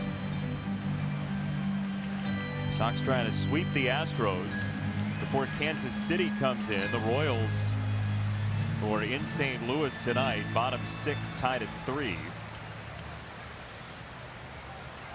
Kansas City 4 games off of Cleveland in the Central. The Indians tied with Tampa right now, 1-1 after 7.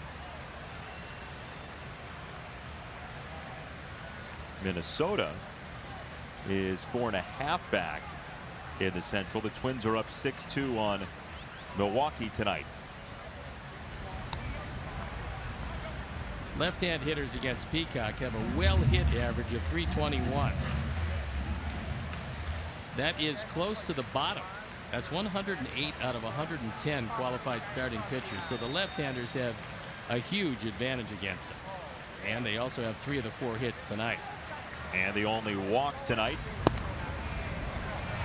Moncada down 0-2.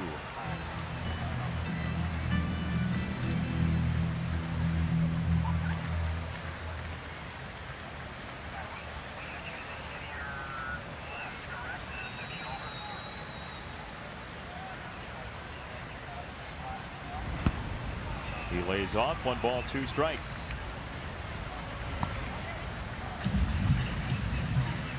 If he continues to do what he's been doing with Moncada, he's going to try to get either a fastball or most likely that slider in on his hands.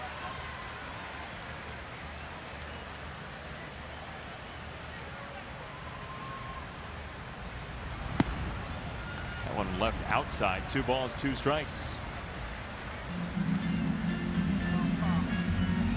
We've seen opposing pitchers use the changeup against Moncada, but as you said, the bread and butter for Peacock is the slider and the curveball.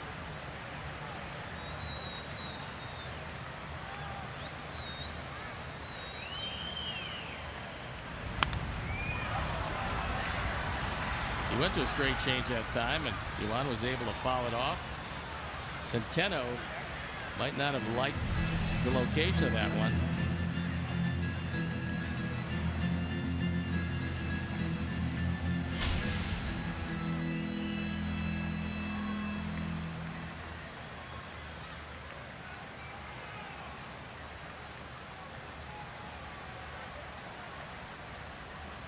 Peacock only throws the changeup about 5% of the time. He's throwing more breaking balls than ever before, up to 44% his highest total for his career. We saw the changeup last time. 2-2. He got him strike 3 on a breaking ball to retire the side. Garcia stranded. 1-0 your score.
Presented by Guaranteed Rate as the Chicago White Sox take on the Royals. 7:10 p.m. Join us as we rock out to live cover bands before and during the game.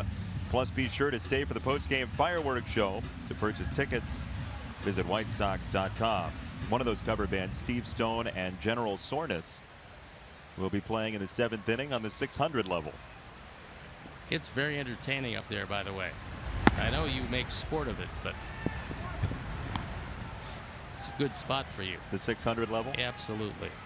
What else can we find there? Oh, a plethora of tasty delights. It's a base hit for Reddick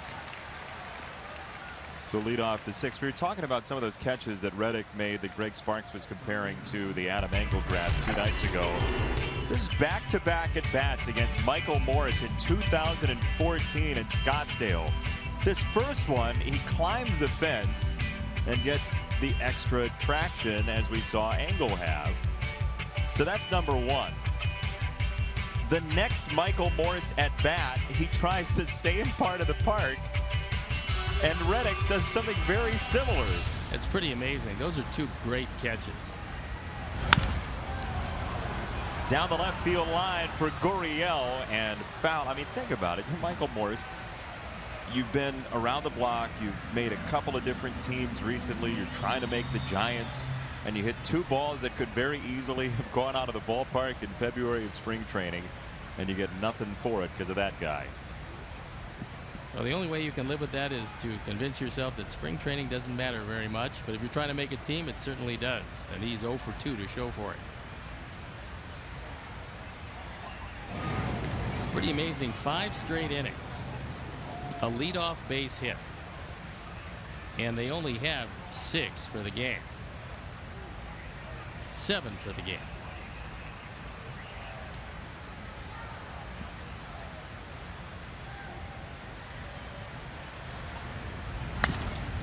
On the ground, Sanchez, Moncada, Abreu too high.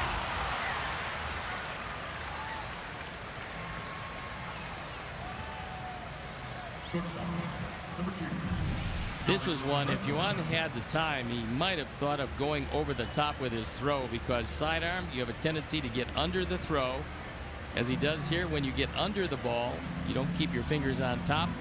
The ball's going to sail on you, and that's exactly what happened. So he had some time, but that low sidearm throw keeps the ball up high. Gurriel beats it.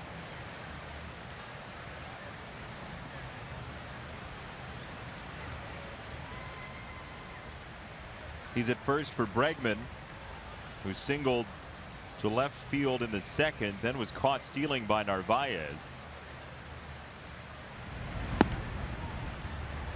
Carlos Rodon has not had his normal recent night of 9+ strikeouts, but he's pitched very well through trouble and gets ground balls tonight that he's really needed. We would love to see 1-1-2-3 inning, and he has been unable to do that.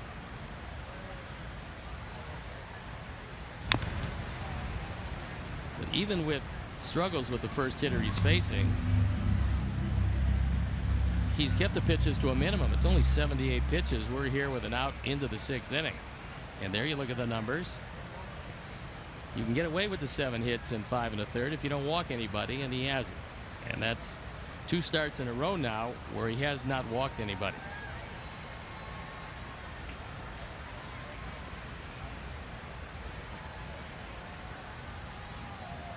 Oh, 2 on Bregman. Pops it up first base side, and Abreu can't get there. That was a long run for Jose, and it's a foul ball. He would have had to make the over-the-shoulder catch. And as good as he is on these, he made a good attempt, but couldn't come up with it.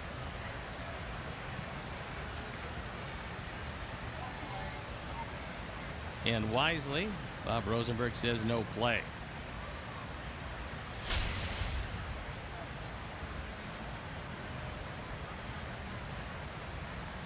You know, the 79 pitches for Rodon is even more impressive when you consider there have been 2 errors in the game that have led to continuations of innings.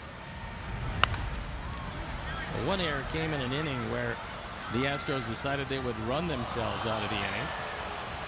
The other erased by a double play, so that certainly helped.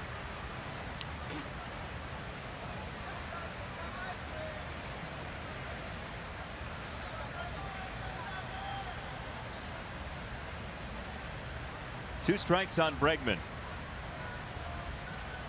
Carlos has been very good at wiping people out on 2 strikes. Bregman makes contact and lifts it to left. Garcia for out number 2, and Gurriel back to first. Time to quiz Steve about his own career, sticks and stone this evening. Who did you strike out the most in your 18 appearances against the Astros? Helms, May, or Rader? Well, I'd like to say Tommy Helms, but I don't think so. So I'll go with Doug Rader. I had 18 appearances against the Astros. That in itself is surprising. You don't remember many of them? Couple. The whole Watson home run thing. That I remember. And Norm Miller hitting me in the leg. I remember that.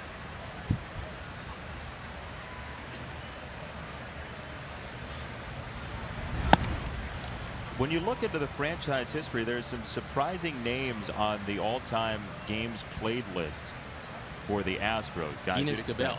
No. Thank you for asking, though. He's not there? Not on the top 10 in games played. Really? Sorry. God, that's shocking. Tris Sorry, Speaker, Enos. neither.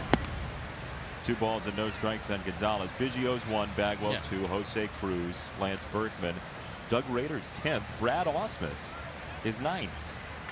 That was caught for a lot of years in the major leagues. Cesar Cedeno 6th, Terry Poole 5th. Your old friend Bob Watson 8th. That's how you get to be the GM, playing a lot of games. High heat to Gonzalez. Marwin's not going to catch up to it up there, but it's 2-0. You're looking for a fastball. You're pretty much geared up for it if you get it. He just got one that was way out of the zone. I don't think Carlos was very happy Gonzalez taking a tour of the batter's box after that swing and miss. Well, there's usually a couple ways to express your displeasure. Fewer than the ways to leave your lover, but a little more aggressive. Yeah. Now time called.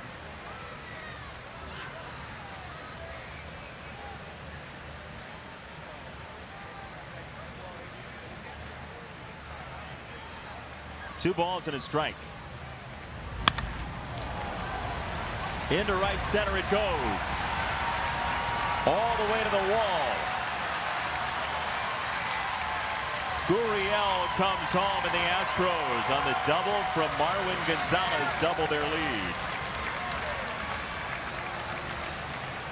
67 driven in by Gonzalez, having a career year, and it continues to roll right along. He got a fastball, and the fastball was down the middle. High leg kick, gets some hang time, and then drives it into a gap.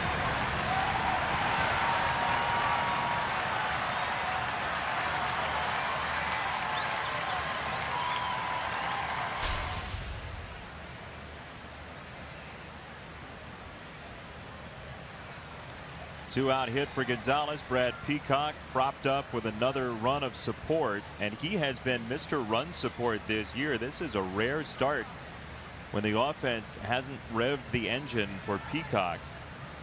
9.92 runs of support on the average. First in the majors.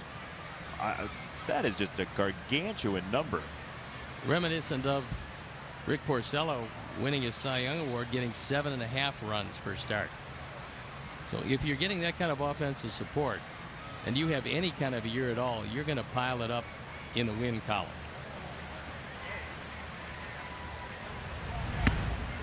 Porcello in his last outing with a 9-pitch, 3-strikeout inning. Unusual for a sinker baller.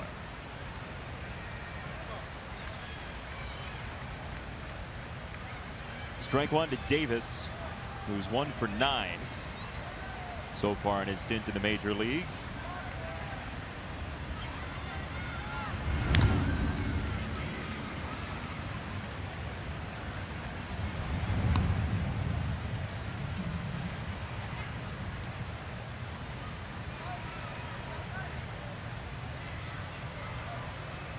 No balls, 2 strikes from Rodon.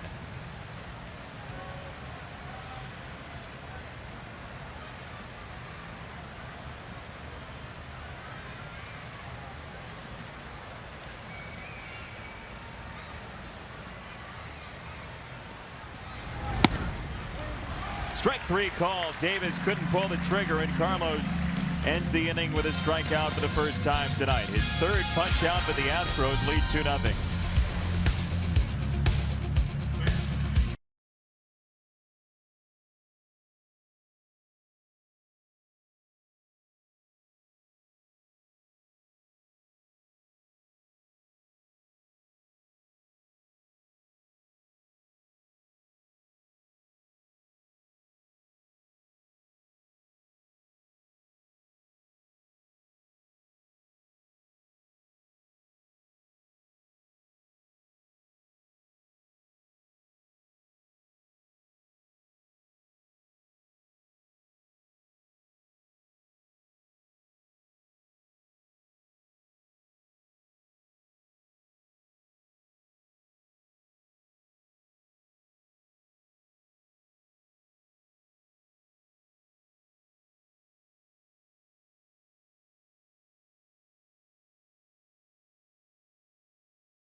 Occasion or host clients in the newest suite at Guaranteed Rate Field, Suite 134, hosts up to 25 people and is conveniently located along the main concourse.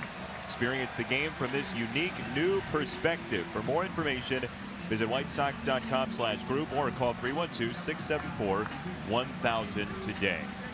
That was very impressive, Churro breath, because you were able to down at least 3/4 of a churro and still get the promo out.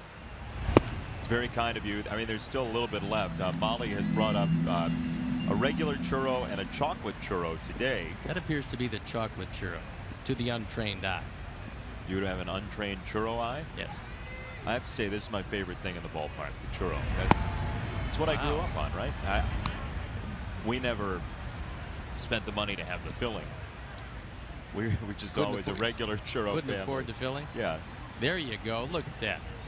You get chocolate, you get regular, you get cinnamon, you've got all kinds of churros. You've got pineapple churros. I think the vanilla was the other. Oh, I thought there was all kinds of choices. You want? You never want any. I'm not going to offer you food anymore. You can, but not that. Oh, there's a stuffed one with, what's it stuffed with? I think vanilla or custard. Wow. Dippin' Dots. Very nice. Ooh, a churro with Dippin' Dots inside. That's for level 6. There's a swing and a miss for strike 3. Also available on the 600 level. One down here in the 6th, and here's your answer to Sticks and Stone. Let's see. Doug Rader, correct. Well done, Steve. You swept the series. Yeah, I got hot in this series. I'm kind of a second half Sticks and Stone guy, and there's an example of it. They're playing it across the country. I got Tommy Helms 3 times. I can't remember facing him, but he was a right-hand hitter, so. I'm sure people love when you say you don't remember them. Well, there's strike 1 to Avi, who has, for the night, retired that arm sleeve that he had on yesterday, the Venezuelan flag arm sleeve, which he said he was given in Boston.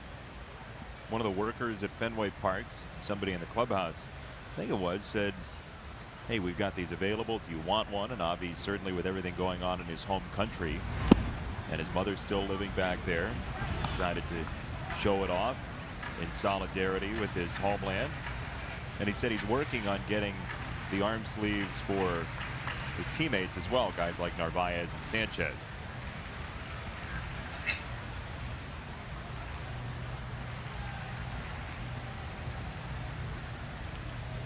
0-2. Avi a drive to center field. Marisnick back at the wall. It's off the top of the fence. And Avi's into second base with a crushed one-out double. and Avi got the hanging slider he's been looking for, because the first 2 sliders he got in this at bat he couldn't touch. They were in a perfect spot, low and away. But this one stays up. It's just above thigh high. It's out over the plate, and he put a charge into it. Marisnick did a nice job of blocking the carom, because if this gets by, Avi's going to third base. And with only 1 out, being at third base, a tremendous advantage. So Marisnick blocking the carom kept Avi at second with his 19th double. Nicky Delmonico on the ground, third base, fair ball. Nicky testing the line. Avi gets the stop sign, and runners at the corners. With 1 out, it's a 7-game hit streak for young Nicky Delmonico. They were forced to keep Davis at home on the left side, but even then, this slider off the end of the bat is cued right down the line, and Davis can't get to it. You see the dive, he comes up well short. Ted Barrett, the crew chief, motioning fair all the way, and runners at the corners with only 1 out and a chance to get right back in the middle of this game. You talked about it. Left-handers have been the best chance against Peacock, as Barrett made the right call. The lefty Delmonico is on, and Sanchez with the tying run at first here in the 6th inning.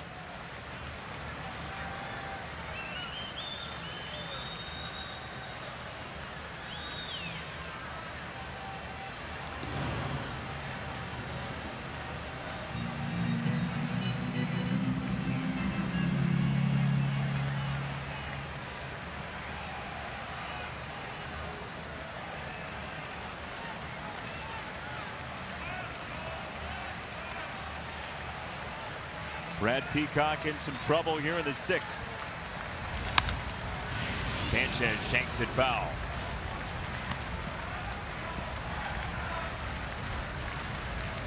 There's some good movement on that two-seam fastball from Peacock, and Yolmer cued it off the end of the bat. Very similar to the base hit by Delmonico on the last swing.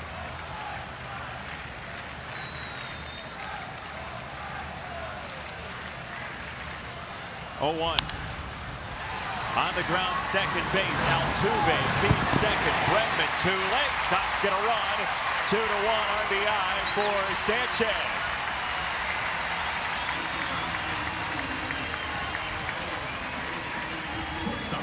RBI number 30 for Yolmer. Ball is slowly hit. No real chance for 2. As Yolmer hustling down the line beats it easily at first base. And the Sox cut the lead in half.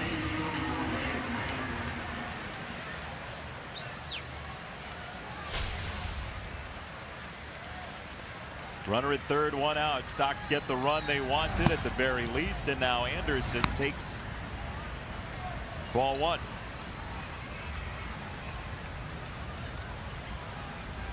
So now 2 down with a runner at first.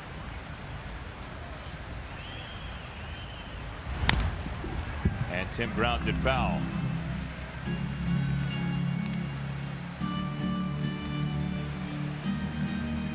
When you have that runner sitting there and you say a productive out gets him home, that's where hitting coaches either cringe or smile broadly. Well, fortunately, he didn't. I mean, it was hit in the perfect spot. Fortunately, he didn't hit it hard enough, and they couldn't turn 2. But Tim has been swinging it well lately, although he hasn't had good cuts against Peacock, whose slider has mystified him tonight. Safe the call, very close on Sanchez. Peacock has very quick feet. He got the ball over there very fast. Is that all Peacocks or just him? I think just him. Maybe the other ones. I don't know. Got one on my shirt. What do you think? It's very true. CSN logo, Brad Peacock.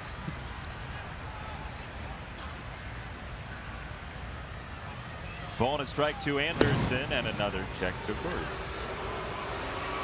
You get 1 or 2, and then the home crowd gets you on 3. Yep. Sometimes 2.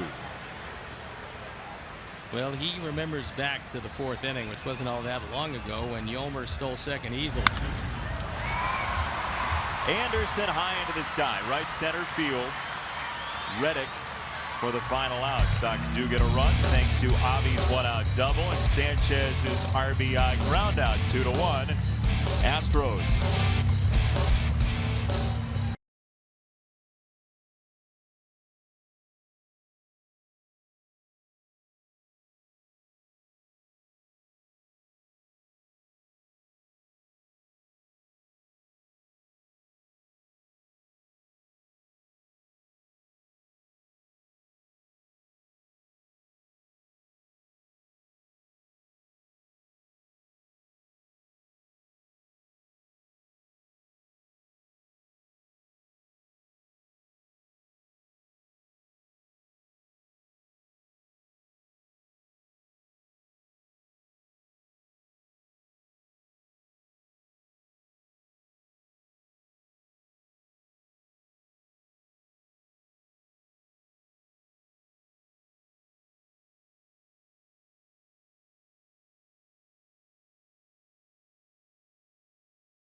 Craze hit CSN with the Universal Open Rocket League Midwest Regional.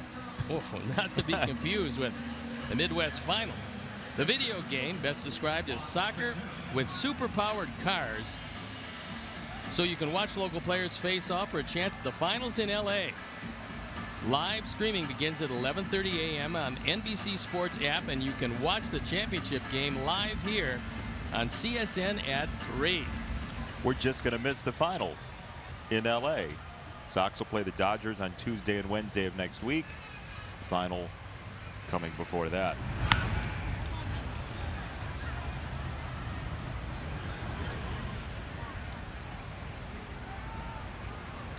Hate to miss the finals. It's gripping. One strike on Centeno, who is 2 for 2. Quarter of the hits tonight for the Astros. Rodon knocks it down, and Carlos flips it on to first. Self-preservation. Awfully hard hit, and it breaks a string of 5 innings in a row with the leadoff man on base with a base hit. As Centeno takes it right back up the middle, and Carlos does a nice job of just getting the glove up, knocking it down, and then he's got all kinds of time. You've talked often about being square with the plate as you release the ball. And Carlos that time was square. He didn't fall off to the third base side, so consequently he had a chance to get the glove up. You would prefer the ball be hit to the glove hand side as opposed to the throwing arm side.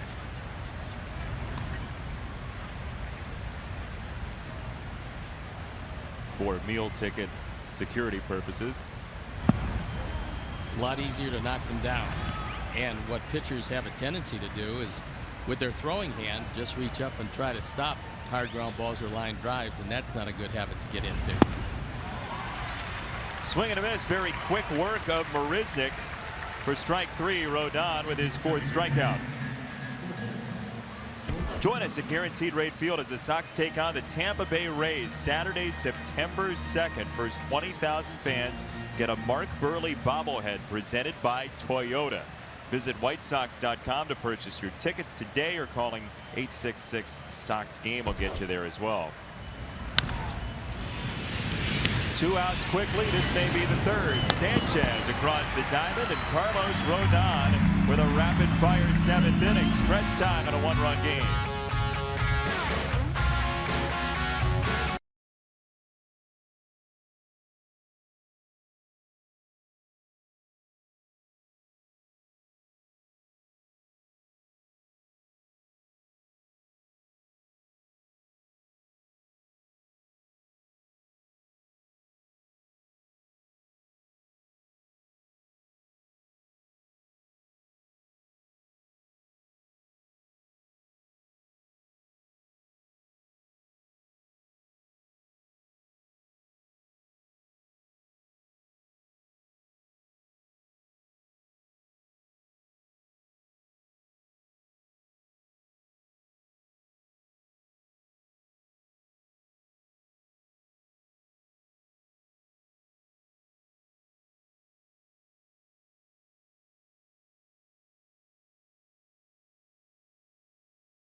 Now for our Quicken Loan Rocket Arms. And those rocket arms belong to these Astros.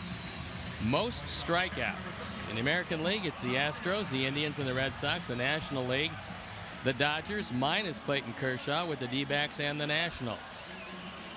If strikeouts are currency nowadays, considering the stronger arms and the faster velocities, the Astros have one of the largest gaps you're going to see in strikeouts by pitchers versus strikeouts by batters. They're #1 in each category this year, so they get the least contact against in terms of strikeouts for pitchers, and they make the most contact as batters.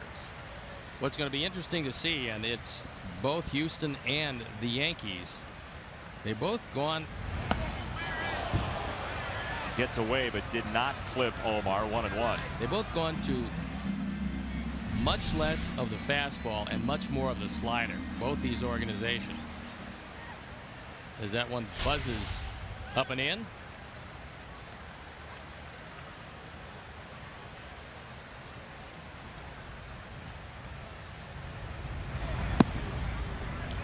Two balls and a strike on Narvaez. Sox are trying to rally here in the 7th inning, trailing by a run after scoring 15 runs in the first 2 games of this series.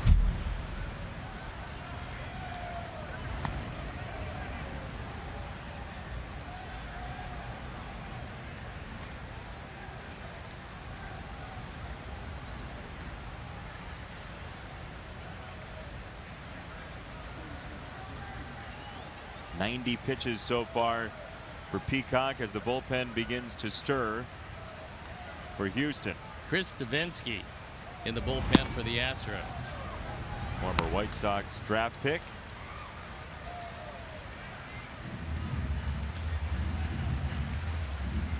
Well, on the subject of rallies, last night the Cardinals did.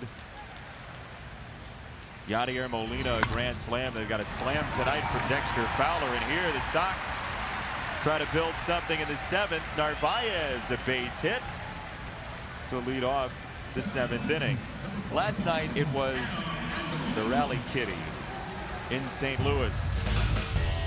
Cardinals needed some runs, and this cat needed to run as well. A local member of the grounds crew picks up the cat and runs away with it and gets bitten a couple of times. I was going to say, it's not where you want to. And then Yadi Molina, after the cat leaves, hits a grand slam. There's a bunt for strike 1 for Adam Engel. You don't want to carry the cat right near where it can bite you. No, that's a rookie mistake. You're welcome to slow it down at home if you watch it on YouTube. But when bitten, the grounds crew member said a word that you probably can't print. Rather frustrated. Oh, darn. Roughly. There's a bunt first base side. Gurriel off the bag to throw to the covering Altuve, and Narvaez to second with 1 out for Garcia. That's 5 sacrifices for Adam Engel. Far and away. Well, actually second. Yolmer still has them by 1. But a good bunt. And Omar in his scoring position.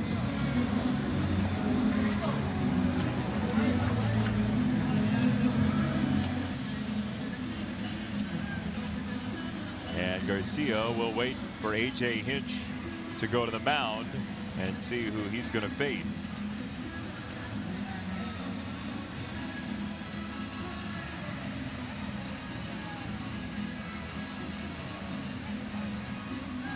Davinsky seems to be ready. And he's coming in.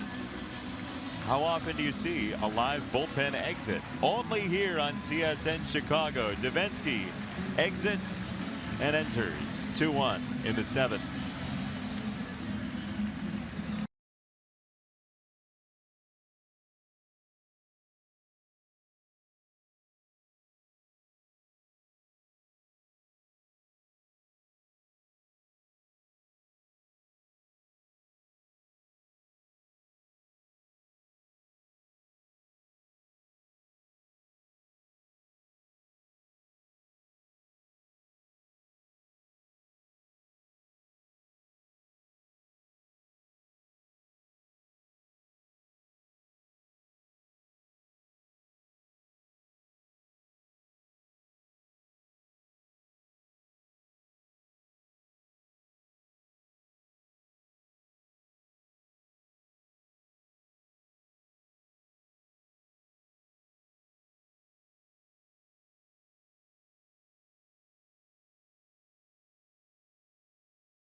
Padres' top goal scorer, Pneumonia Mikulich, looks to take back the lead in the race for the Golden Boot. As your men in red face the Columbus Crew SC, coverage begins at 6 with Chicago Fire pregame on CSN+. And we get a new pitcher in the ball game. Our Hyundai call to the pen is Chris Davinsky. Having quite a year, on for the 46th time. He's 6-3. He hasn't been all that effective as a closer, but he doesn't have to be. ERA at 2.79, and there you look at 80 strikeouts and 61 1/3. Pretty impressive.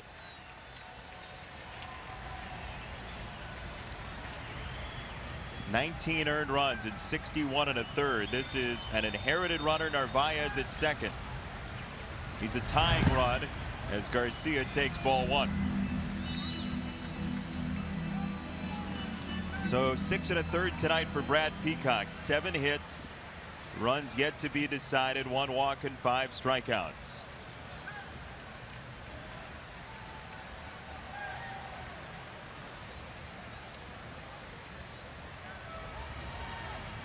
Leary doubled last time. Here a changeup baffles him. 1-1. Davinsky originally a shortstop, drafted by the White Sox, the 25th round of 2011. He's found success on the hill, and he's done a nice job of it this year.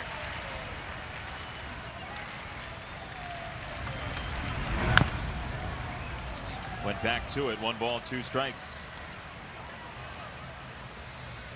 Leary unhappy with himself because he got a changeup. He wasn't fooled by it, just didn't make solid contact, but got it in almost the same spot as the pitch before.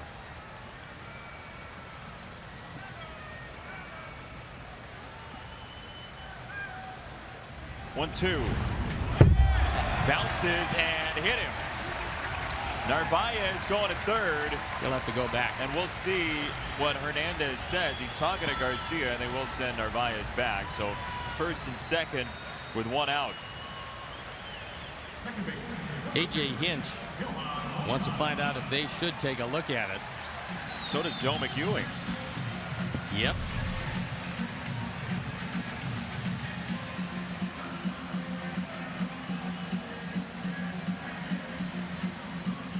I think A.J. Hinch is going to ask for another look. Well, I might have grazed the uniform. Yeah, hard to really tell from that angle, but he's hopping around selling it. They're still going to take a look at it. Here's the thing about it, though. If they say that ball didn't hit him, you'd be hard pressed to say Narvaez wasn't going to be at third base. Yes, you'd be hard pressed, but I think he would stay at second. Well, he would, but you could make the argument that the rule should be in there that whatever was going, essentially until the whistle came, where was he going to be? And you can very easily say he's going to be at third base. Again, this is the most difficult call to overturn in Major League Baseball, I think. Except from that angle where he wasn't hit. And the reason why he's going to return to second is he wasn't running on the play. And so as the ball got by him, that's when Omar went there. But if you say that he called dead ball because he thought it hit him, but it didn't, then he's got to go back to second. Yeah. And that's, I mean, if in fact they're going to overturn this call, that's going to be the result of it. But then again, there is also logic which says there's basically no way Narvaez is going to get thrown out at third base. And Rick Renteria is thinking that very same thing. He would have been on the bag. And Ricky's going to go out to argue if you're reading lips, he's going to go out to argue if they send him back to second base if Leary is not granted first base. So there are multiple ways this could go. Ricky is itching to see what's coming here.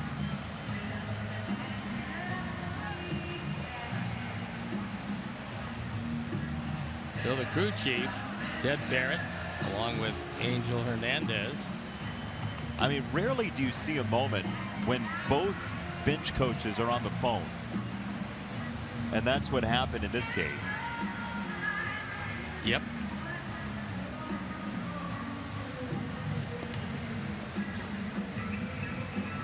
They're having a hard time with it in New York. From that angle, you can see it really doesn't get him.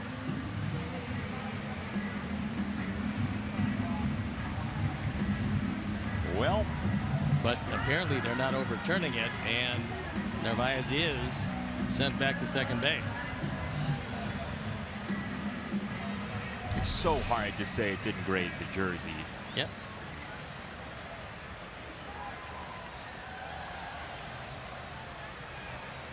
Steve, after some of the things we've seen this year, I don't think I would ever challenge a hit by pitch. Seriously. I don't think it's worth the challenge. It's so hard to overturn. Let's say, especially when you lose it, as Houston has. If the call is hit by pitch and you think he wasn't, I don't think you challenge. It's ball number 1 to Yoan Moncada. But you wouldn't have to, because A.J. Hinch is going to challenge. I mean, one way or the other, he's going to challenge that. And as it turned out, he got Narvaez sent back to second base. But even with the extra base runner. If it's in the first inning, and that play happens, is it worth your challenge that early in the game? No, probably not. It's a tough at bat for Moncada, considering Davinsky throws about 39% changeups. And fouled away, ball and 2 strikes. Well, he got that one up, and that would have been shot through the left side had he been able to get the bat on it. So that was a mistake by Davinsky that he got away with.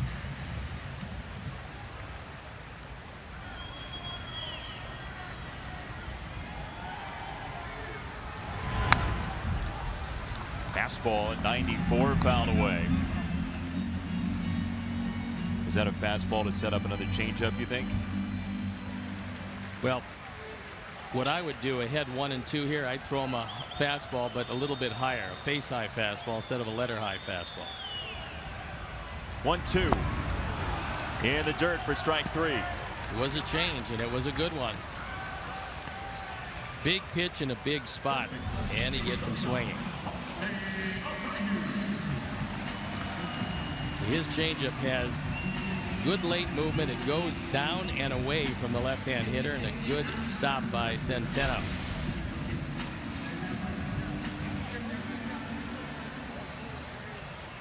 So 2 down for Jose Abreu. Narvaez at second, Garcia at first.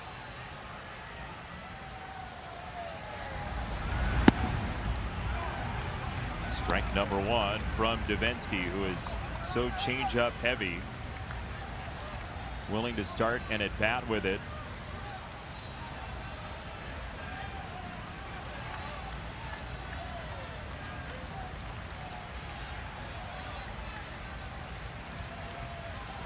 No balls and a strike. Abreu checks it up.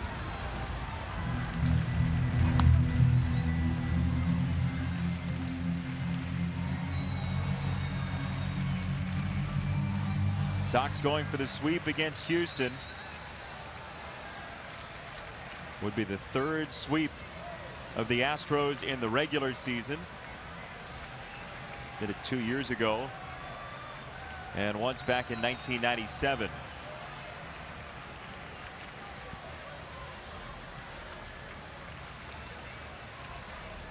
Also 2005, you may have heard.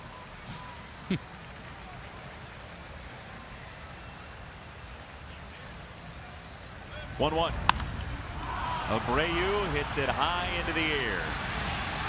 Bregman from shortstop makes the play, and that does it. Davinsky closes the door. 2-1 your score.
And we take you down to Winston-Salem. Eloy Jimenez in his last 5 games. The powerful young man who came over in the Jose Quintana trade.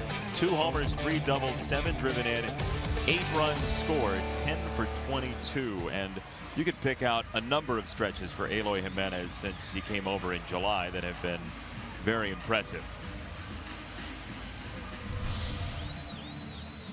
Carlos Rodon, 94 pitches so far in tonight's game. His longest outing of his career is 8 innings. He's done it twice, once last year at Cleveland, once last year against the Angels, and his high pitch count for his career was last season at the Marlins, 122 pitches. Well, he's going to get Altuve and Reddick. Certainly going to get Altuve without number 1. And what will depend on him finishing this inning is now a minimum of pitches to Reddick, who's hit the ball hard twice. By the way, to cap the Eloy Jimenez discussion, he was 1 for 3 tonight with a double and 2 knocked in against the Orioles team, the Frederick Keys. 5-2 Winston-Salem a winner, as Jake Petrichka is next for the Sox out of the bullpen, it seems.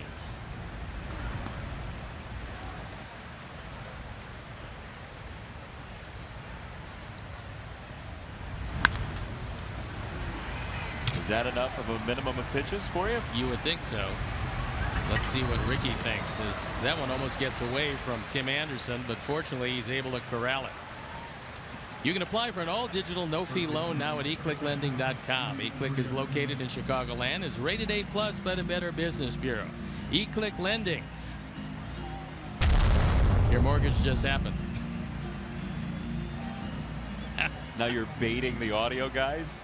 Well, I was waiting for you to give me whatever that was. Oh, you wanted me to do the boom to cue Doug in audio. Yeah, something along those lines. That's a fair ball down the right field line for Gurriel. Avi gets to it quickly. It's going to be a close play. No, it's not. He is done.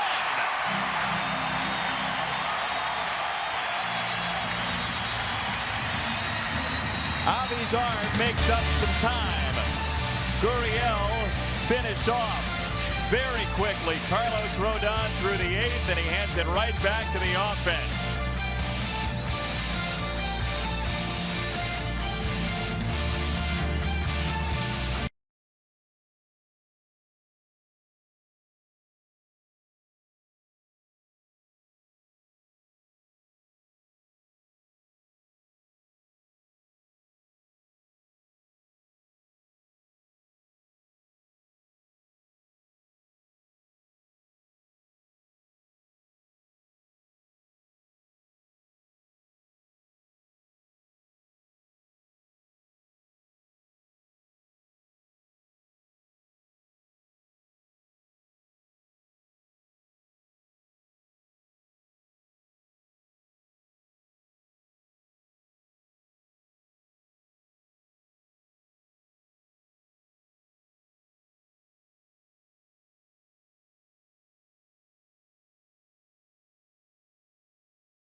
Thank you, Layla. We appreciate that. And we appreciate Luke Gregerson coming into this on for the 49th time. We saw him last night. ERA just over 4. He pitched an inning last night. Gave up a hit and a walk, but no runs.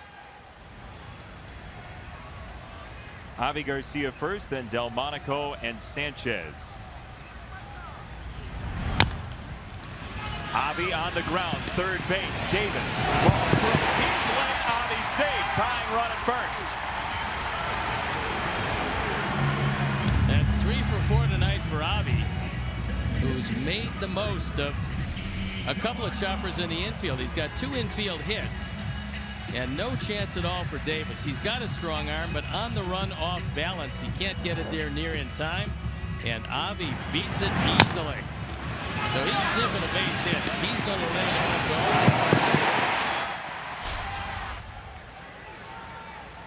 And that is a tying run.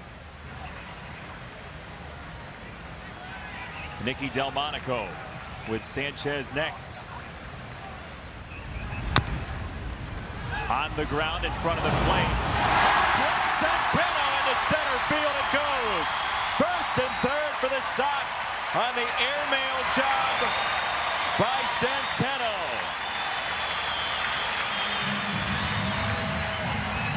It was a smart play until it became a paper airplane. Might have been a double play if he makes a decent throw to second, but he does not. Once again, got under the throw, and when you get under throws, whether you're on the mound or behind the plate, they have a tendency to sail, as that one did. And Javi picked up the ball right away, made it to third easily, and with nobody out, he's a tying run. Sanchez drove in the first run tonight in his last at bat. That was on an RBI ground ball on a fielder's choice.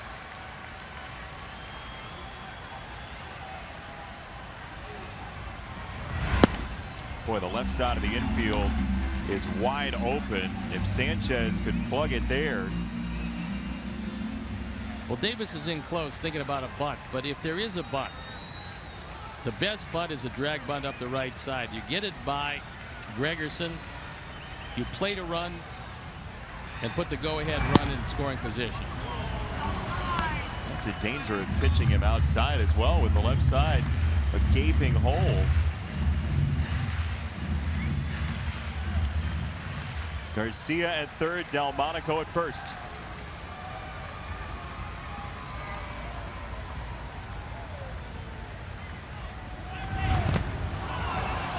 Swing and a miss, and there goes Delmonico to second base. Throw is not there in time. Delmonico gets in safely on a close play. Second and third. Goes as a wild pitch, and as soon as Nicky realized it got by Centeno by this much, he takes off. Centeno makes it close at second, but he is in.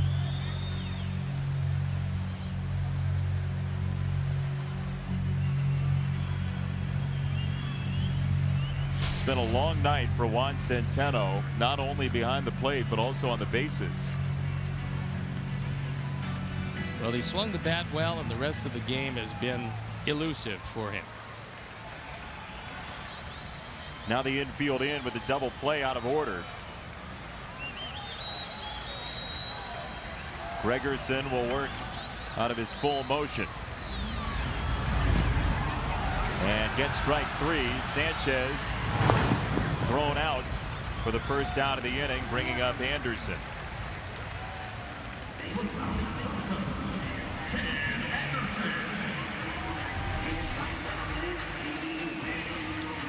Good slider, well blocked by Centeno.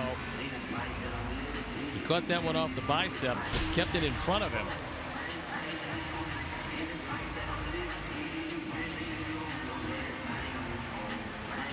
So infield stays in. Anderson the batter.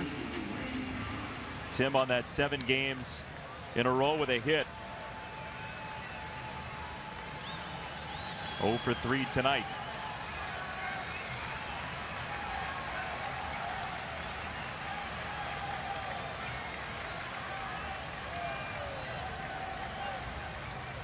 Gregerson to Anderson with strike one. You could probably foil the strategy of A.J. Hinch because he's probably thinking about trying to get by Anderson, keeping the lead intact, walking Narvaez and taking his chances with Engel. But that all comes about if you can get by Anderson with nobody scoring, as Petrichka and Clippard continue to throw. You don't score, it's Petrichka. You go ahead, it'll be Clippard. Slider for strike two. That is a tight slider from Gregerson. Well, now if you're Avi at third base, you're thinking about him burying a slider in the dirt. And so you got to get a nice secondary lead. Davis is off the bag far enough so you can come down a good 15 feet, anticipating a ball in the dirt and taking off if you see it. On 0-2, strike three. Back-to-back punch outs for Gregerson.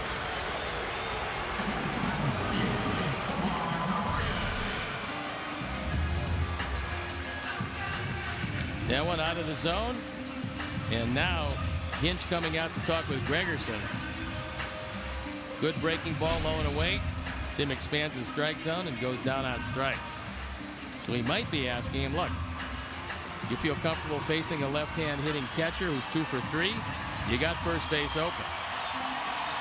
Well, there is an option for Ricky Renteria as well on the bench. If he wants a lefty in the next two batters, he can have a lefty. Alan Hansen is available, the switch hitter. It's probably going to be Hansen, you would assume, if in fact they decide to pitch around Omar. The decision really comes down to likely, do you want Narvaez or Hansen up? With the added force out everywhere, but loss of the ability to walk somebody that comes with the intentional walk.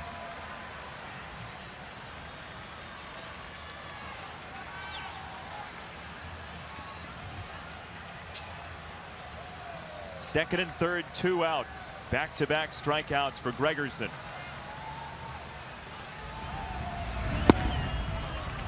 That's ball one. Close pitch. I'm still kind of surprised they just don't walk Narvaez. He's swinging the bat pretty well. And they will. Well, now they're going to walk him, and that's what I thought would be the case all along. And now Engel is called back, and this is probably the spot for Hansen.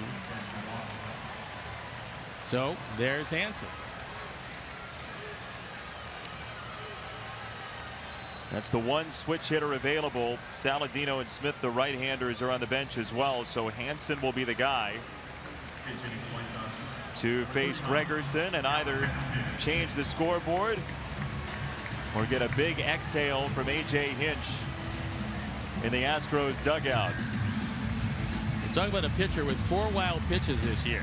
Oh, that would have been the second visit to the mound, by the way. I think Strom, the pitching coach, was getting ready to go to the mound. AJ said, get back here. They would have had to take Gregerson out of the game. Yes, they would have. But they do have the bullpen going. It is Giles, their closer. So, yes, it would have been seemingly disastrous. Depends on how quickly Giles could get ready. That's right. He just started. Gregerson to Hansen for ball one. Now here's a look at that. Watch. AJ's writing in the Astros dugout. And he's going, hey, get back here, pal. I've been out there once.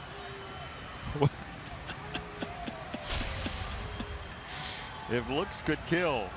Well, he was looking up. He probably couldn't believe that his pitching coach was going out there. That's called a strike on the very fringe. 1-1.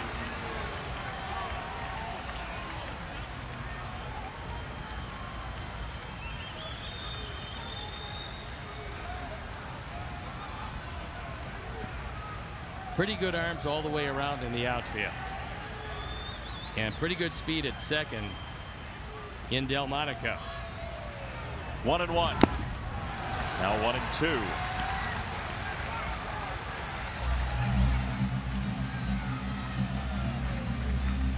There is Giles, who nearly was pressed into duty. We saw him last night. He was overwhelming in his 1 inning of work. And that is their closer. 22 saves in 24 attempts. Now Centeno out to talk to Gregerson. This was second and third for the Sox with nobody out. Sanchez struck out. Anderson struck out on 7 pitches combined by Gregerson. Then the intentional walk for Narvaez. And it's up to Alan Hansen to save the rally.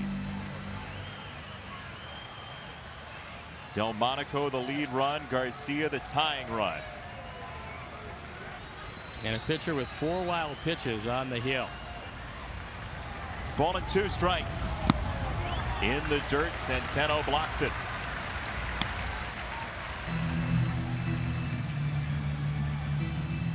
A lot of pressure on the man you're looking at to make sure that that man does not touch the plate.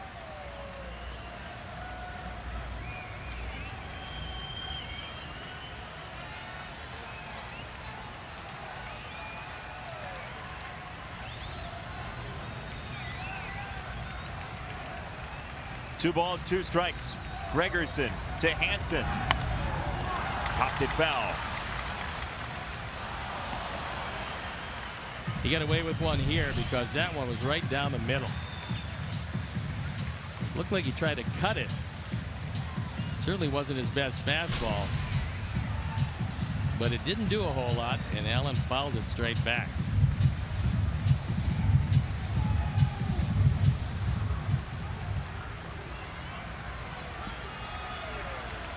There's a couple of fans wanting a big base hit. 2 balls, 2 strikes. Bases loaded, 2 down. Outside, 3 and 2. And now the huge advantage of everybody running on the pitch, which effectively takes a force out of the equation and puts a very fast man in Alan Hansen trying to beat out anything in the infield. 18,000 plus standing. 3 and 2.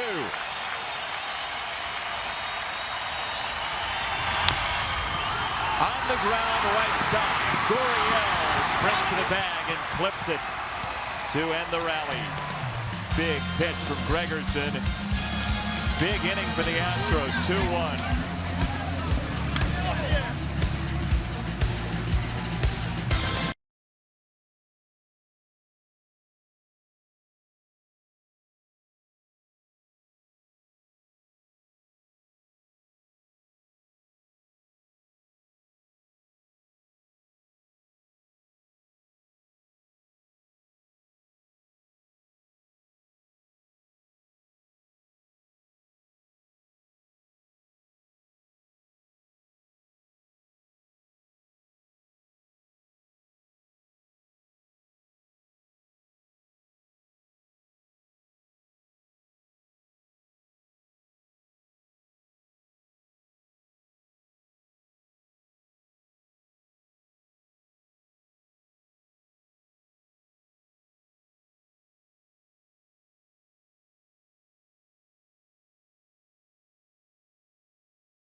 It's Miller Time, brought to you by Miller Lite, and here's our Miller Moments. And it came with the tying and go-ahead run on base, the strikeout of Sanchez, the strikeout of Anderson, and then little tapper to the right side, and Gurriel beats Hansen to the bag to get out of the inning with the lead. And Jake Petrichka comes in after 8 strong of Carlos Rodon. On for the 16th time. He's 1-0. His ERA at 8.27. There you look at the rest of the numbers. And Carlos went 8 innings, gave up a couple of runs on 9 hits, didn't walk anybody, and he fanned 4. So Garcia shifts to center field. Hansen stays in the game to play left. So for Carlos Rodon, back-to-back outings without a walk. His last walk came in the 2nd inning on July 30th. Bregman first with a foul ball off the net, 0-1. Bregman has perhaps only one more opportunity to extend his extra base hit streak. He did it in his last at bat last night. The booing you may hear is an Astro fan celebrating the foul ball he caught.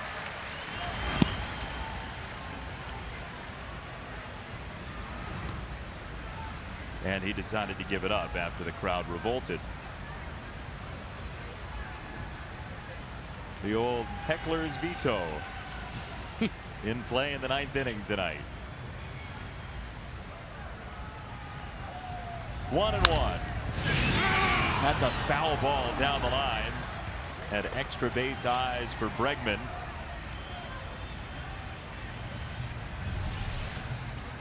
This one doesn't miss by much, but it does miss. Ted Barrett right on the line, right on the call.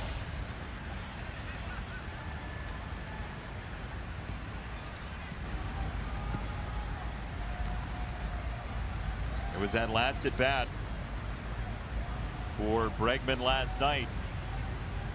See if Petrichka can wipe him out on 1 and 2. Fouled away. Bregman learned very early on how to object to outs. His parents are both attorneys.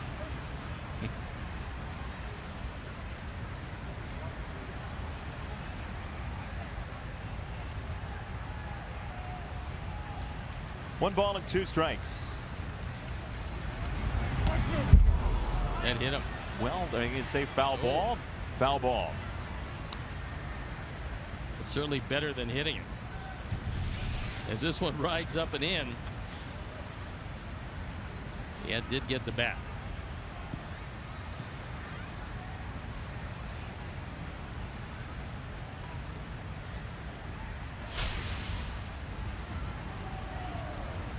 One and 2 all over again.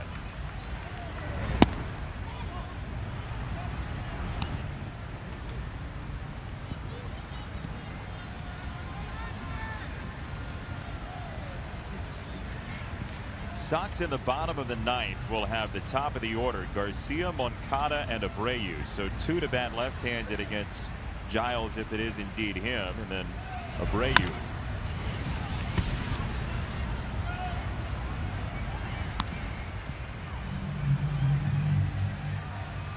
Gary Pettis unbothered by the foul ball at his feet.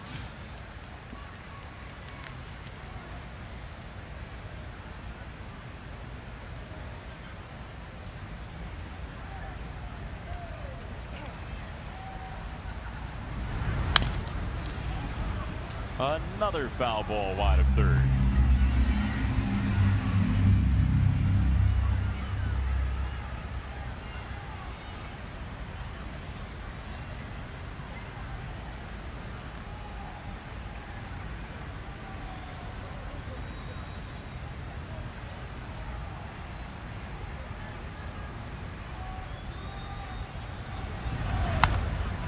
Astros do have, if they wanted to use him in this inning, Carlos Beltran on the bench, and it was a little bit surprising.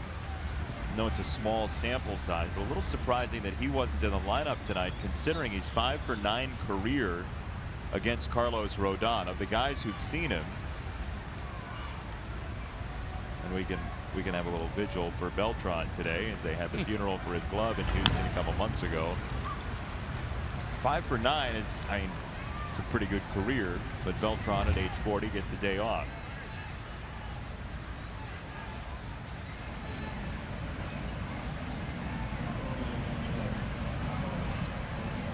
The Birds are up. Holmberg and Goldberg.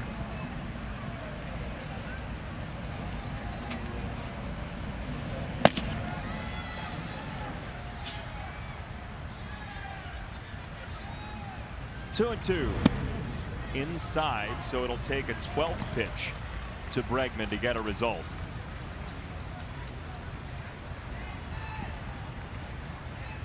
Carlos Beltran, who in the first 2 games of this series was 1 for 9, just a single in the 3rd in the opener. Bregman to 3rd. Sanchez showing the cannon again for out number 1. Hey, MLB.tv every night, every device. Watch every out-of-market regular season game live. Plus, get a free subscription to @Bat Premium, the #1 app for live baseball. Blackout and other restrictions apply. Visit MLB.tv for details.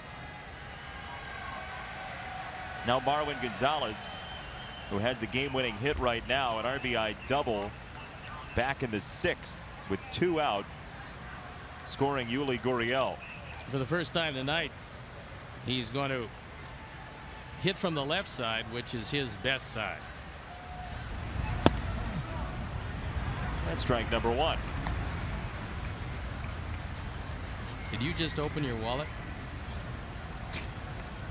Because there was a gigantic moth flying around your computer screen. Don't you have somewhere to be? I thought maybe, just maybe, you had opened the wallet for the first time in a millennium. 2 strikes on Gonzalez. Thank you for that rousing endorsement. Appreciate it. It was a big bug. It was, yes, a substantial moth.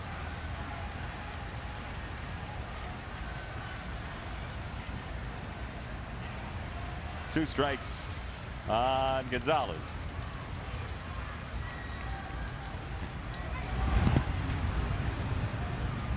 I think the moth was coming in here after. No, that's not what was up in the booth. What is that? Oh my gosh. Yeah, combination moth and squirrel. No, moose and squirrel is how it goes. Might be one of those too. Yeah. Boris. Thank you, fearless leader. I don't know if I want to see that thing ever again. No, it was not good looking. Ball and 2 strikes on Gonzalez. There's a cavalcade of Sox defenders on the right side of second base right now.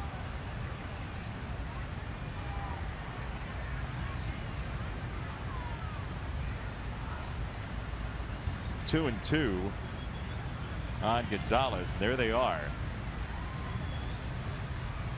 The fortress of defensive players guarding the right side of the infield.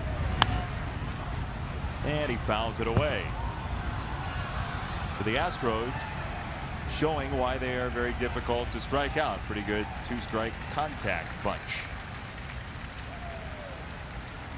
Carlos had just 4 strikeouts after 11 last time out against Boston. But he threw it very well again. And at this point, hoping for no decision. So it is insect night.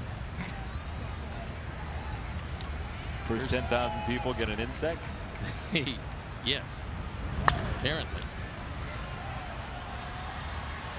2 balls and 2 strikes. It remains on Gonzalez. Good battling at bat from Marwin Gonzalez. We, you know, St. Louis has the rally kitten. Sox have the rally bug. Whatever that other one was up on the fence, yeah, that could be a product of Dollar Hot Dog Night. We need to have some insect researcher tell us what that thing was. Yeah, I don't know either. 2 and 2 on Gonzalez. Ripped to right field, and Marwin Gonzalez will have himself just a single as Garcia got to it very quickly. Yeah, and that throw that he made to cut down Gurriel last inning, there's not a whole lot of Astros going to try to run on Avi. Gonzalez hits this ball hard and thinking about 2 bases, and then he thought about that throw that ended last inning and decided maybe he should just wait at first base.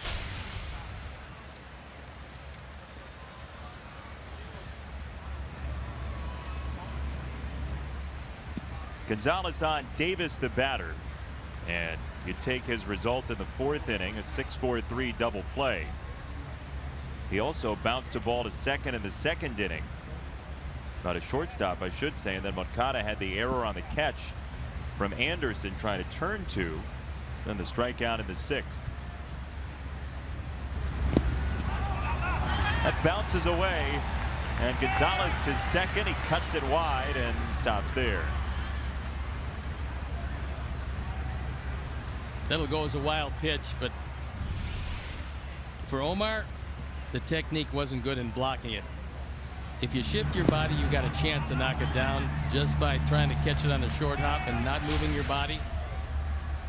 It's going to get by you a lot of the time.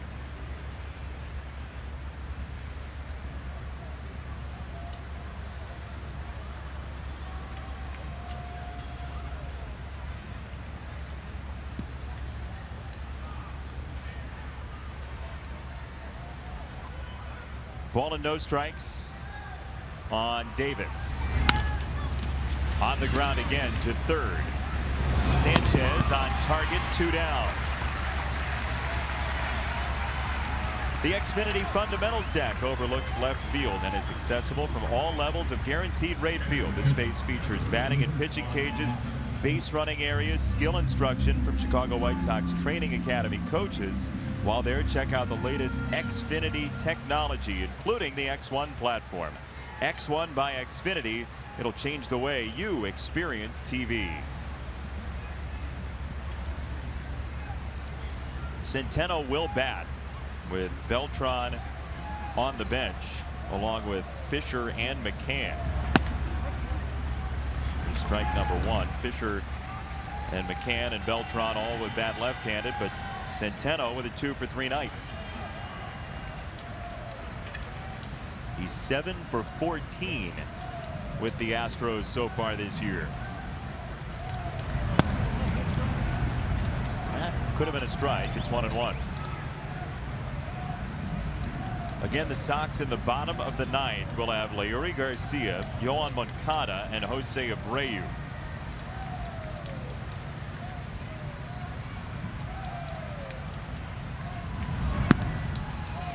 Nice off-speed pitch, 1-2.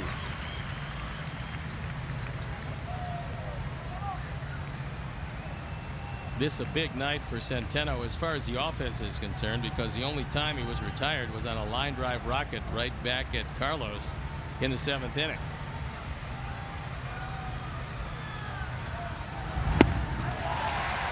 Got him for strike 3. Petrichka fans Centeno and gives it right back to the offense in a 1-run game. Top of the order next.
Sale fan cam, bring the fun home.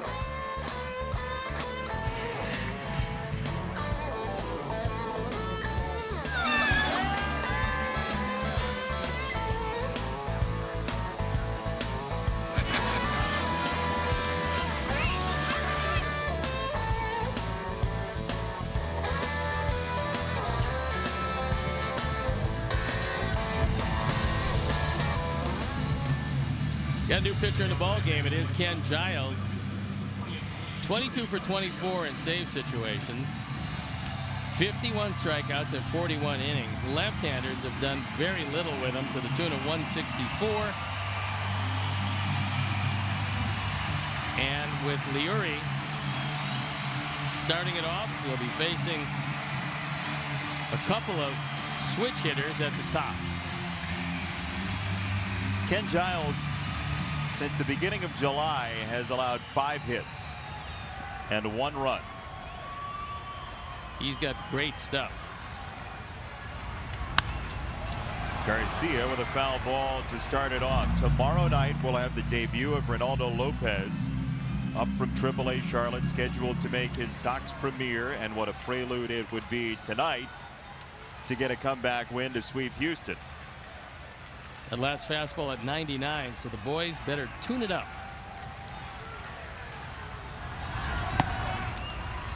And he comes back at 88, ball and a strike.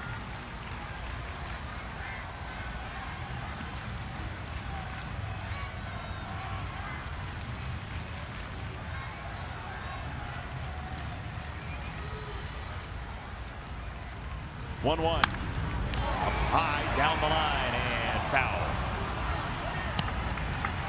Was able to get some pretty good wood on it at 99 miles an hour, but couldn't keep it between the lines. Tough to go upstairs and try to put 99 in play.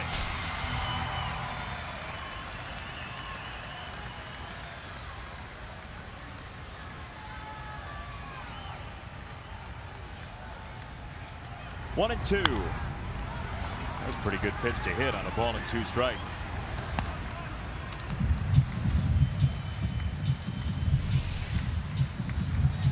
That was a slider that didn't do anything. You see that little dot that was coming in? That slider spin, you can always tell by the back of the baseball. The hitter can't see it, but that one was up and out over the plate, very hittable. 1 and 2. Down the line again and foul.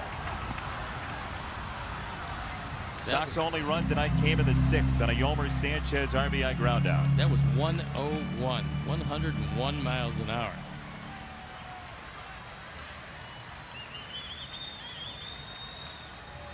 Go right back there. I throw him a slider down and hope that Centeno can block it. That's what he did, and he did.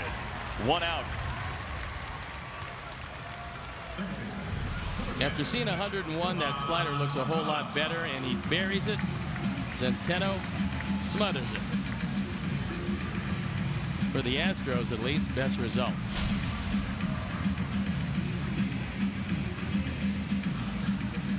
One down for Yoan Moncada.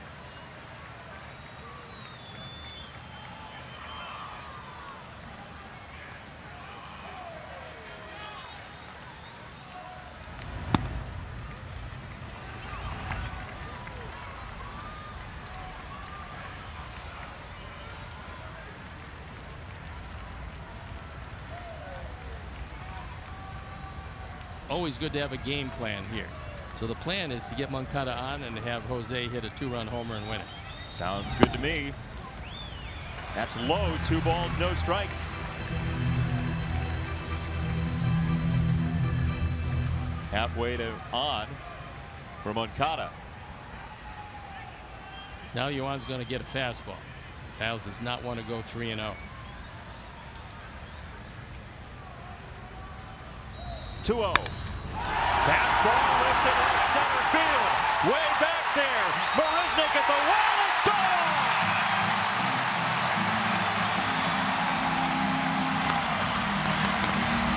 Yoan Moncada ties the game.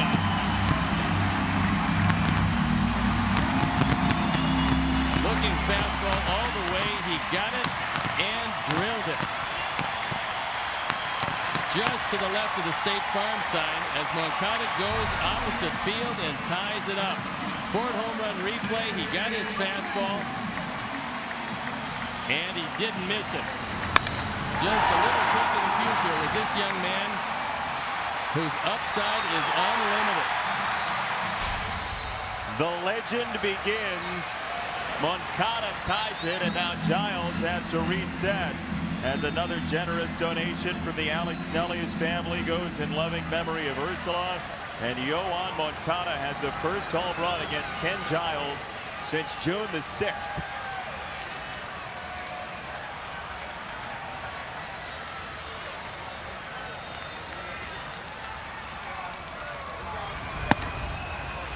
Two and nothing. Javi Garcia is next. He's 3 for 4.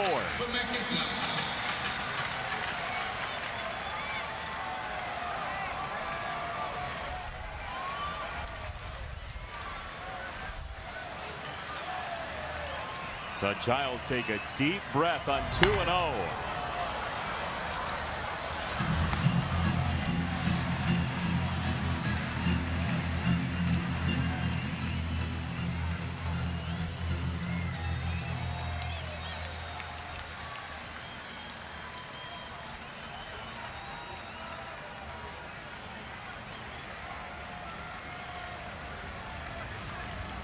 Giles to Abreu. Can Jose end it? That's crushed foul.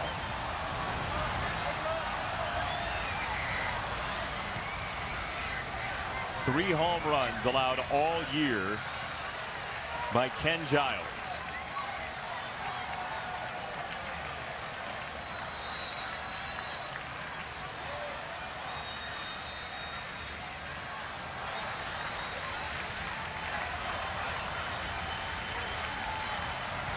Two. Got him on a slider. 2 out. Let's take a look at StatCast, powered by AWS, and it's the opposite field game-tying home run by Yoan Moncada.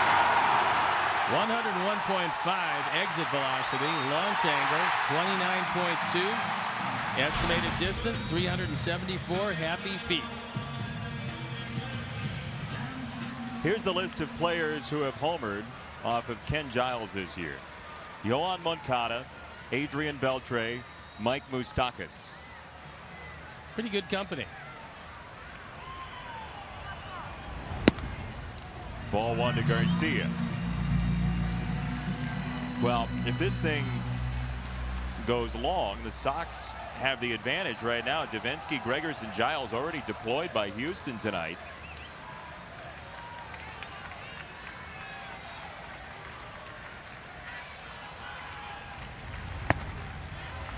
Two and 0. So 3 straight batters have started 2-0. And on the 2-0 pitch to the first two, he threw fastballs. One went out of the park. The other was fouled back.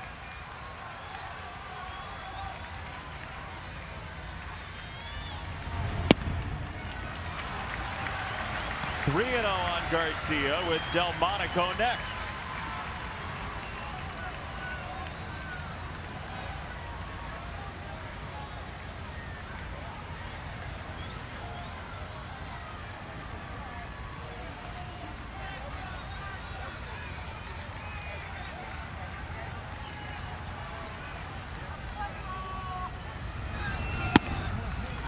Giles walked him.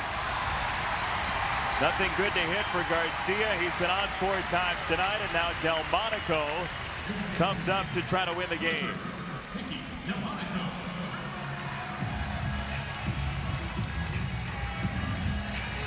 Brent Strom going to call the bullpen and get somebody working.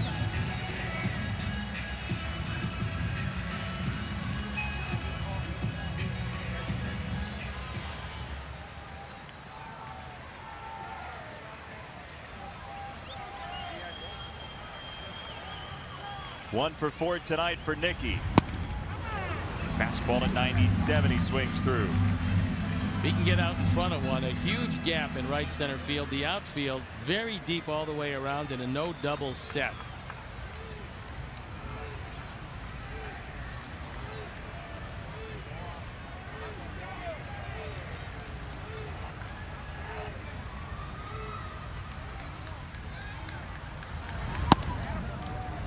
Outside, ball and a strike.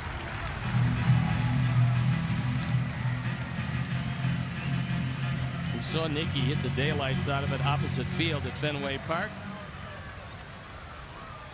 Outfield playing him as an opposite field hitter, infield as a dead pull hitter. How about something down that right field line to ring around in the corner? Well, he got the one pitch there that he could get ahead of and pull, and that was a slider, but it was low and out of the zone. Pen up and going. Francis Martes.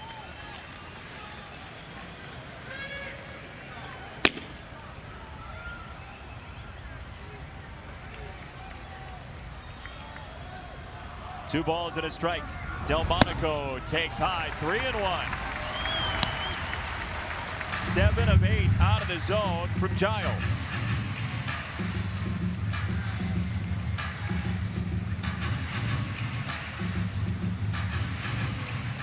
So Nicky Delmonico, who's in his first couple of weeks in Major League Baseball, with a first hit souvenir and a first home run souvenir. How about a first walk-off souvenir? 3-1. Checked his swing and he did not go. It's a walk, tying run to second base, and we'll see what happens with Giles. Strahm out of the dugout. 2 on for the Sox, and Sanchez coming up.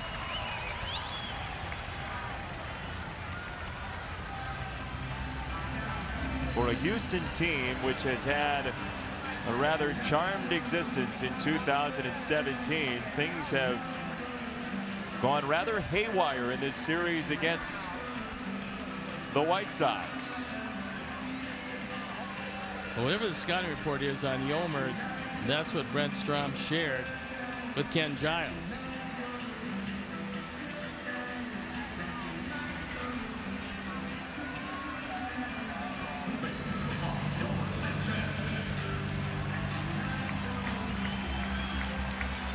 It's up to Yomer.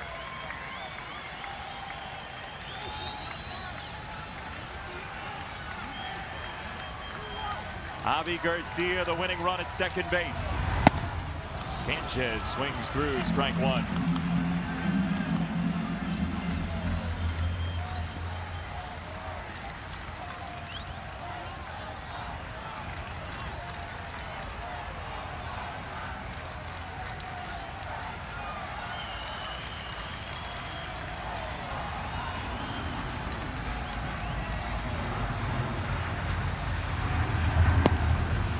Slider for strike 2.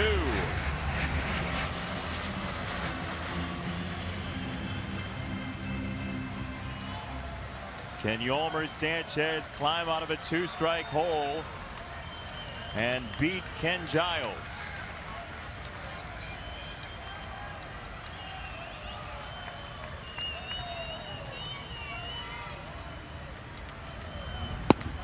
Slider sends us to extra innings with a big push from Yoan Moncada.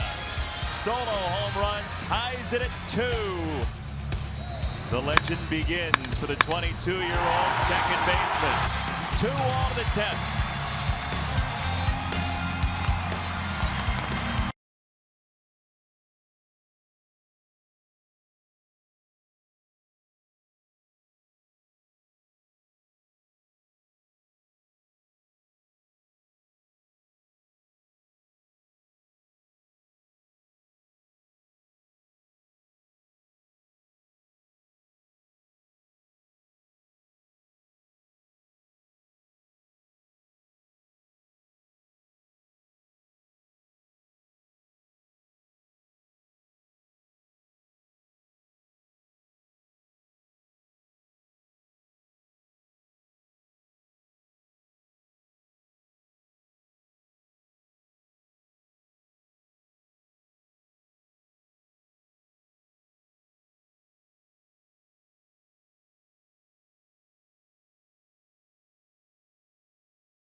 the 50th time combined with the Sox and the Yankees. There you look at the numbers.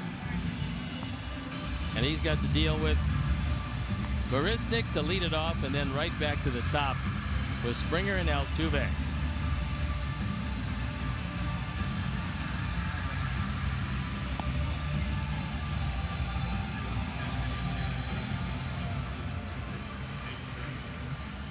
The first of many hits to remember from Yoán Moncada, we expect. I would think so.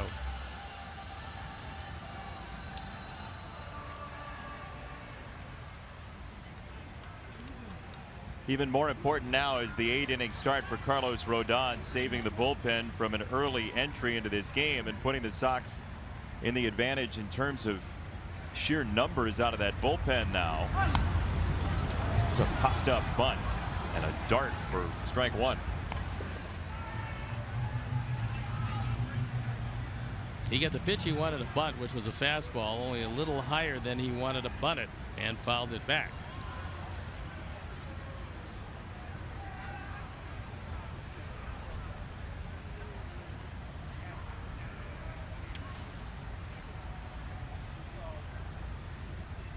Oh, 1. Astros came into tonight 13 games up in the West. Seattle's down 3-0 in the 4th to the Angels, so the division certainly isn't in peril. But the Astros would like to have some momentum going into October. 2-1 on Marisnick. Sox will see the Royals tomorrow. Kansas City finished up a little while ago with St. Louis. Cardinals winning 8-6 and dropping the Royals to 500. Change up at 78 to Marisnick.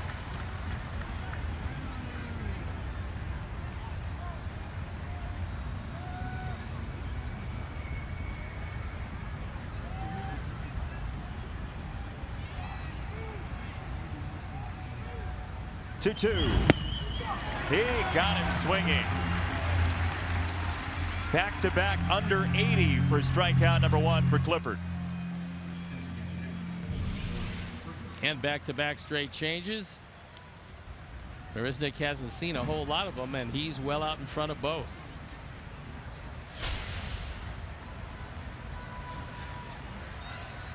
One down for Springer.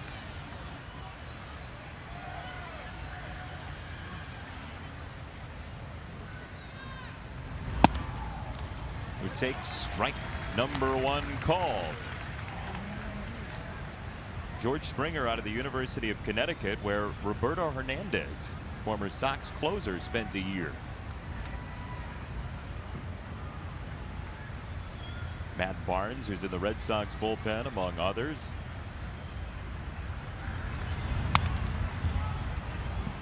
Two strikes on Springer. Thought I'll get away with one there. That one right down the middle, and Springer fortunately fouled it straight back.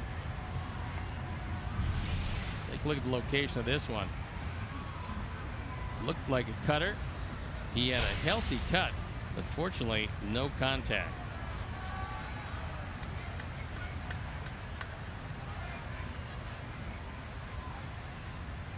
Oh, 2 fades inside.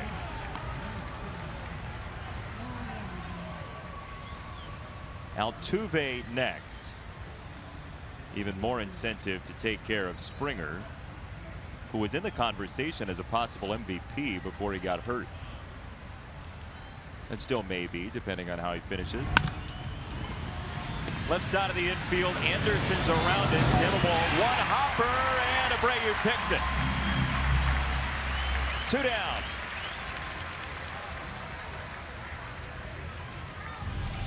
Springer with good speed couldn't beat the one-hop throw. The off-balance throw, but on the grass, and if you can skip it on the grass across, it's going to get there pretty quickly, and that's what Tim does. Beating Springer by a long step.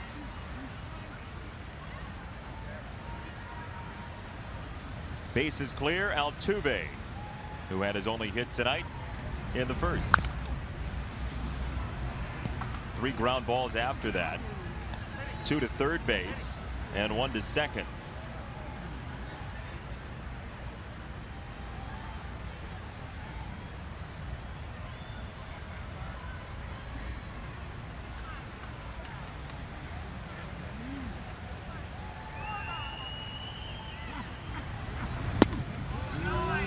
Change up for a strike. His teammates, Altuve's teammates, could not be any more complimentary. Brian McCann said it's a, quote, perfect swing. To watch him every day, I feel like I should be buying a ticket. He's entertaining in every aspect of the game. 0-2. He climbs the ladder to plunk an 0-2 pitch that was high into right field. Well, we've seen him hit a lot of pitches up and out of the strike zone for base hits, including that single in the first inning. Goes upstairs, dumps it into right field. Now you got to worry about the stolen base.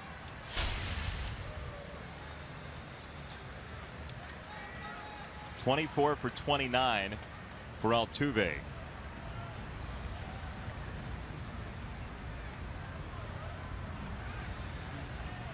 You would think somewhere early in the count he's going to be going. It'll be Anderson receiving the throw.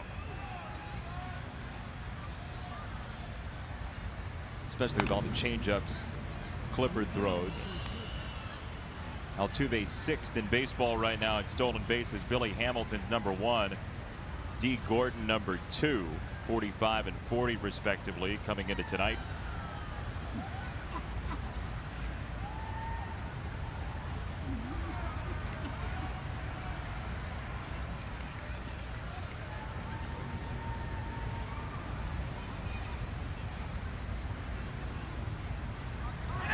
There he goes. Pitch to strike. Throw to second is a little bit high. Altuve swipes second base. He got a good pitch to run on. It was a straight change, and Omar got it down there as quickly as he could, but the throw was up. Altuve slid under it, and he was in. The call by Sean Barber.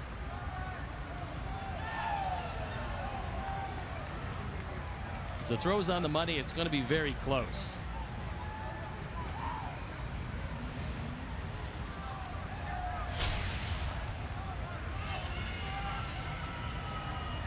Blazing speed at second for the lead run, Altuve.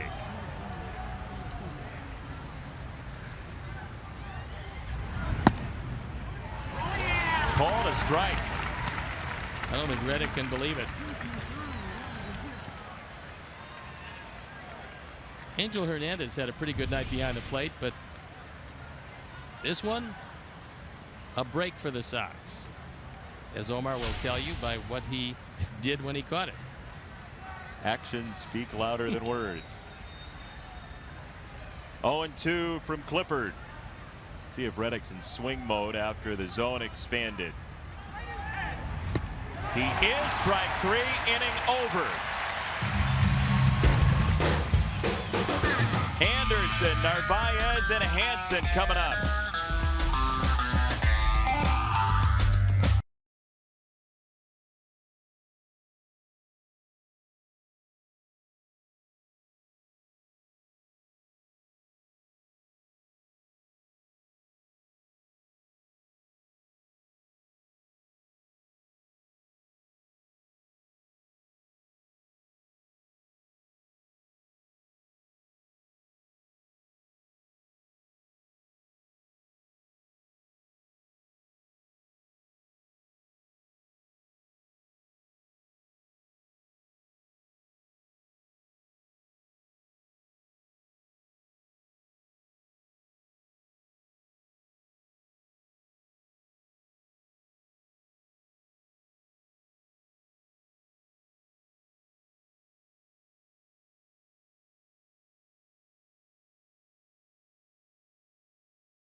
inning. It's Francis Martez who comes into this on for the 16th time. He's 4-1. His ERA just under 5. 43 strikeouts and 36 in the third. He's a good-looking young pitcher who spent some time in the starting rotation. He started 4 games this year. Working now for the 12th time out of the bullpen. Martez follows Giles, who went 1 inning, gave up 1 hit, the home run to Moncada. 2 walks, 3 strikeouts. And it'll be Martez against Anderson, Narvaez, and Hansen here in the 10th. It's not often you see Tim Anderson come to the plate against somebody who he's 3 years older than. But Martez, at age 21, he won't turn 22 until November the 24th. Rookie out of the Dominican Republic. And a rookie that just about everybody asked for when they went to Houston for a deal. He was a guy mentioned very often. He was also a guy that didn't appear to be tradable, or they didn't get the deal that they wanted. He had a rough stretch 2 weeks ago. Back-to-back outings of 3 earned runs allowed in less than an inning. And he throws ball 1 to Anderson. Now, Giles spent most of the 9th inning behind Sox batters, and he paid for it against Moncada. Control is an issue with Martez. Control or lack thereof. 20 walks. And that would have been 2-0, but for a high, tight fastball, that evened the count.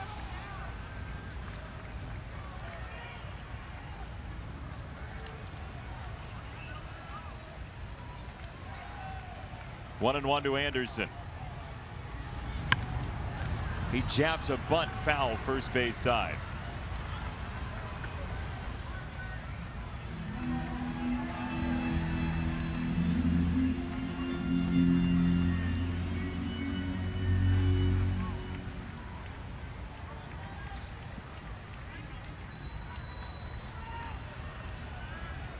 Seven-game hit streak on the line for Anderson. Martez quick pitched him, and Tim was still able to foul it off.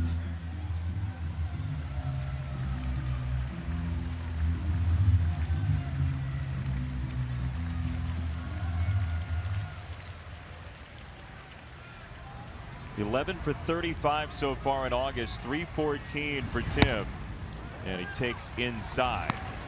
It's after a 198 July, 213 in June, and as we heard Dan Hayes mention, Tim much more comfortable. He's had a rough season off the field.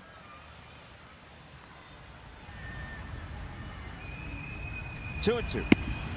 Checked his swing. He went around. Strike 3. 12th strikeout tonight for Astros pitchers. It's a hard slider that starts outside and goes a little further, and Tim could not check it up.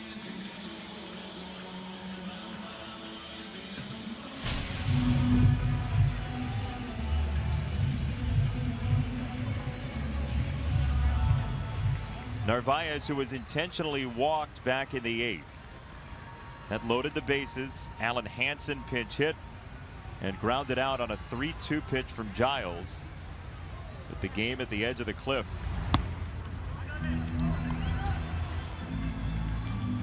Outside of a few too many walks for the liking of A.J. Hinch, Martez has given up 4 home runs in 36 in the 3rd innings. Got a strike there, 1-1, and this strike zone has been larger late in the game for Angel Hernandez. It's not to say it's going one way or the other, it's just grown as the game's gone on. Especially upstairs.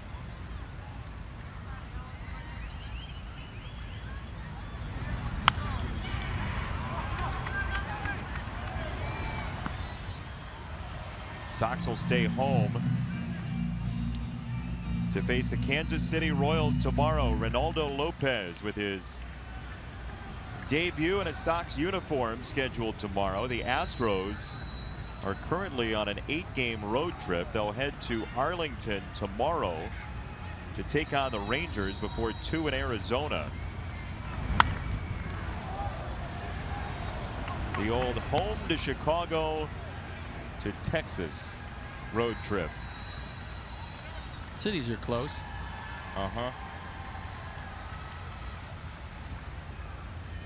This is pitch number 297 of the night, I'm told, by the way.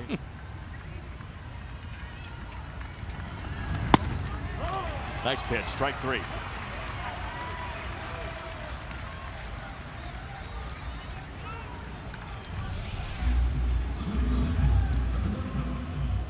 It's a fastball that, in the estimation of Angel Hernandez, caught the outside corner.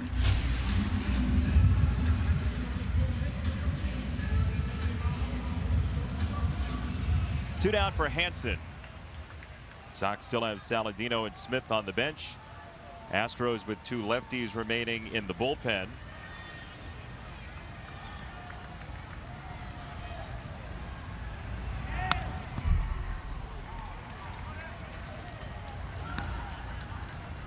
Adam Engel finished his night 0 for 2. Hansen 0 for 1 with that ground out to end the 8th inning.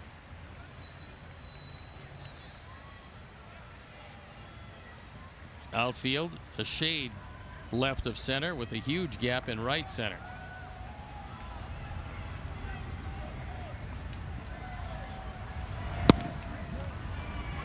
Called strike 2.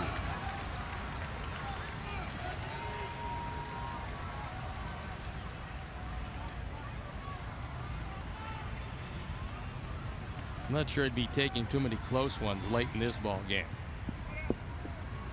Yeah, no. No balls and 2 strikes. Martez got strike 3. Back-to-back strikeout the side innings for Astros relievers.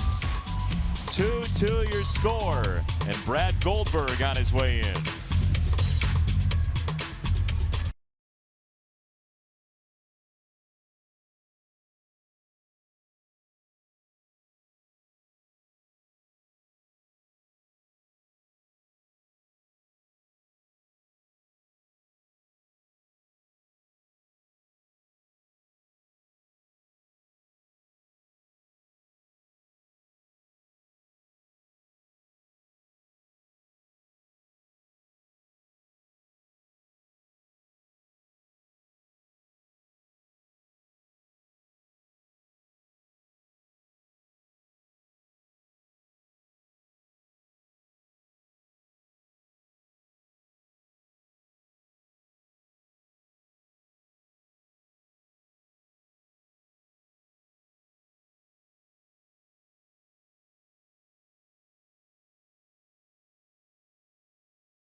For the 7th time, his ERA an even 9.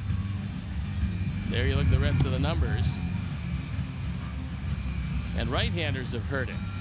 I mean, twice as good as the left-handers against him, which is very unusual. That 500 is 6 for 12 so far. And he's got 3 right-handers right in the middle of the order to face here in the top of the 11th. First one is Yuli Gurriel, who's 2 for 4 with a run scored tonight, 6 out of 13 in the series. We mentioned during the series that Gurriel and Abreu go a while back in Cuba, and Jose, with a very nice gesture last night, he sent over a nice Cuban meal as a touch of home to Gurriel in the Astros clubhouse, who shared it with a couple of his buddies in the Astros clubhouse. And Jose was asked why he did it, and he said, look, I know how difficult it is to fit in to a new country, and Gurriel knew over here, and Jose decided that it would be a nice touch to be able to offer dinner to his countrymen last night before the game.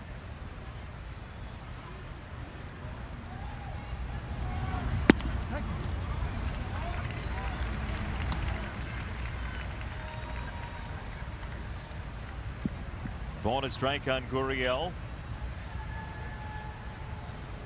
Bregman next, then Gonzalez.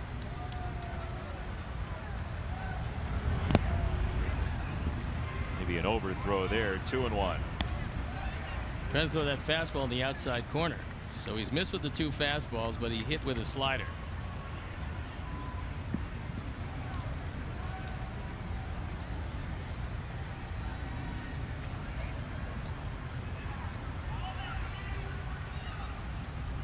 Two balls and a strike. On the ground, Sanchez. He's been busy tonight, and he's been accurate tonight. One down in the 11th.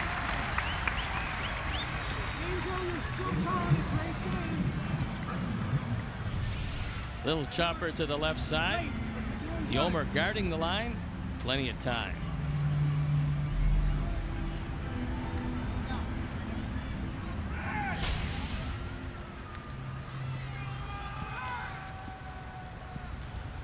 So Alex Bregman's streak lives, by the way. His extra base hit streak has an opportunity to remain intact.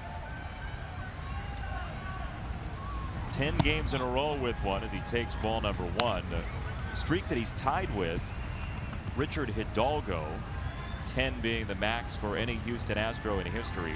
Hidalgo had his broken back in the year 2000 in September in a game against the Giants. Bregman to right field and foul. And in that game, Hidalgo had his streak snapped by one of Gurriel and Moncada and Abreu's countrymen, Livan Hernandez. Livan was not only a very good pitcher, he was a terrific hitter, just a really good athlete all the way around. 17-year major league career for Livan Hernandez.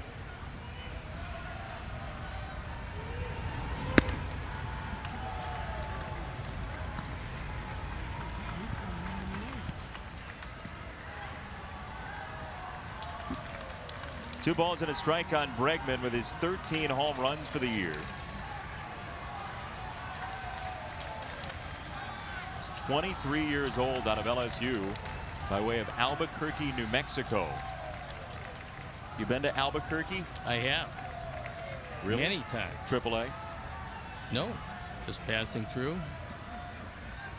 On the way usually to and from Phoenix to Chicago. Driving through.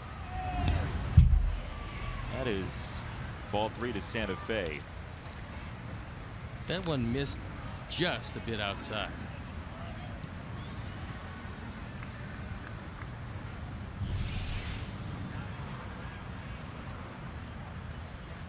Yeah, a bit wide. Looked like Brad might have caught his spikes and stumbled off the hill.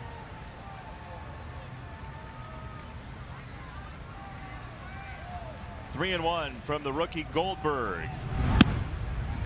Ball 4. Bregman is on with one down in the 11th. You know what? That's the first walk tonight by a Sox pitcher. Well, he's one of their best base stealers. 12 out of 15, so you figure he's going to be going at least somewhere in this sequence.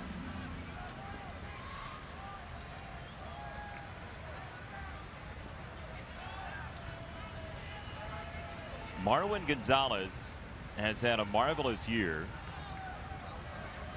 and has a hit in each of his last 2 at-bats.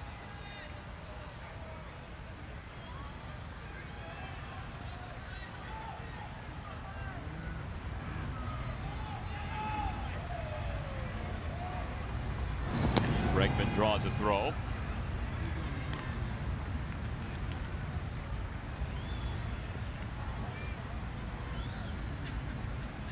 Houston, the best road team in baseball entering this series, lost 2 in a row, 8-5 and 7-1, still 38 and 17 away from Minute Maid Park this year.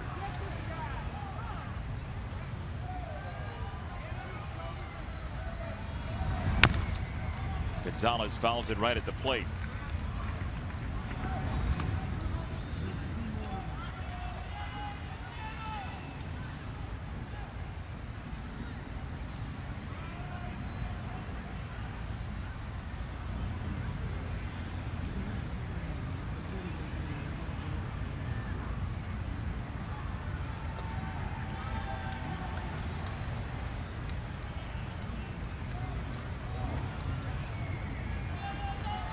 Sox tied the game in the 9th inning with 1 out. Yoan Moncada, a solo home run the opposite way to level this game at 2. Bregman doesn't run. It's a ground ball right side. Anderson the turn, and he was cleaned out by Bregman. Tim never really got his footwork together. When he took the throw, he just couldn't get in position to make a throw. We'll watch it again.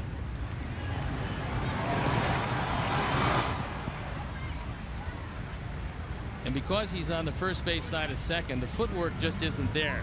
So by the time he does get it and get control of it, he's got no chance to get the throw off. It's one of those situations where the double play is a little awkward because of the shift as well. And a pinch hitter coming up for the Astros, Carlos Beltran, has grabbed a bat in place of Davis, who's 1 for 11 in his career. Beltran is certainly more than 1 for 11. A 40-year-old.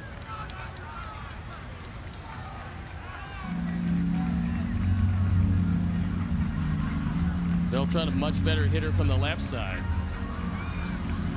75 points higher, as a matter of fact. So the meeting at the mound is breaking up. Carlos Beltran has just 2,705 more hits than the guy he's replacing, J.D. Davis. Wonder what the largest disparity ever in total hits for a career from pinch hitter to guy he's replacing is. We'll be able to ponder that during our break. Ricky Renteria is going out to the mound. He's made the call to the bullpen. David Holmberg will spin Beltran around in a 2-2 score in the 11th inning.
Called to the pen is David Holmberg.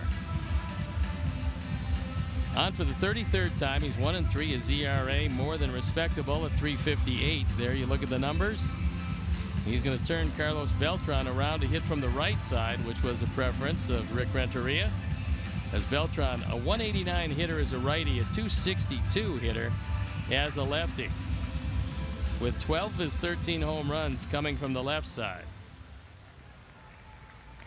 Some happy Houston fandom.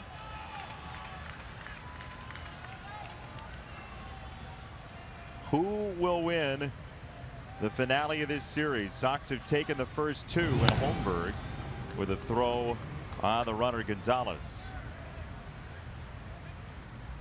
Marwin 5 of 7 in the stolen base category. There you look at the disparity between the two sides.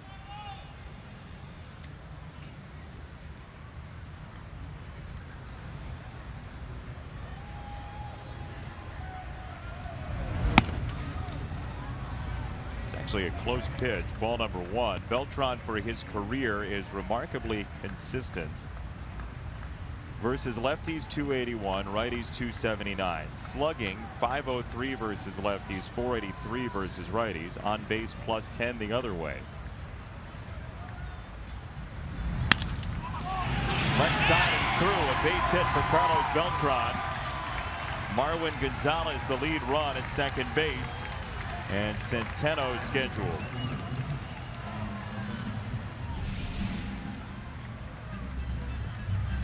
That fastball down, out over the plate, and turning Beltran around did not work in that instance, but kept him in the ballpark.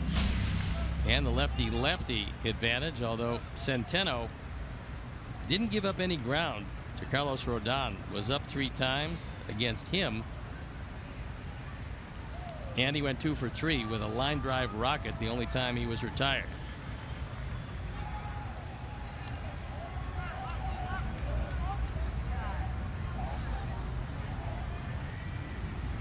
Two out. There's ball number 1 and a nice block by Omar. Centeno's just got at bat number 56 in his career against a left-handed pitcher. This right here. It certainly didn't appear that way as he stepped in against Carlos, who's as tough a lefty as there is around, and he stayed right in and made solid contact all night.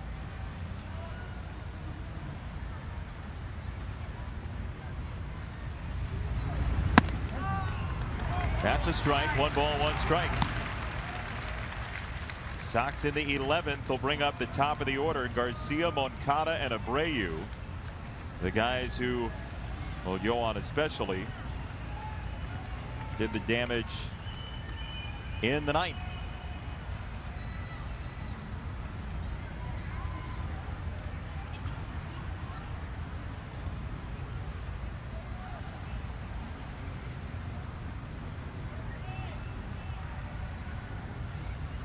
One.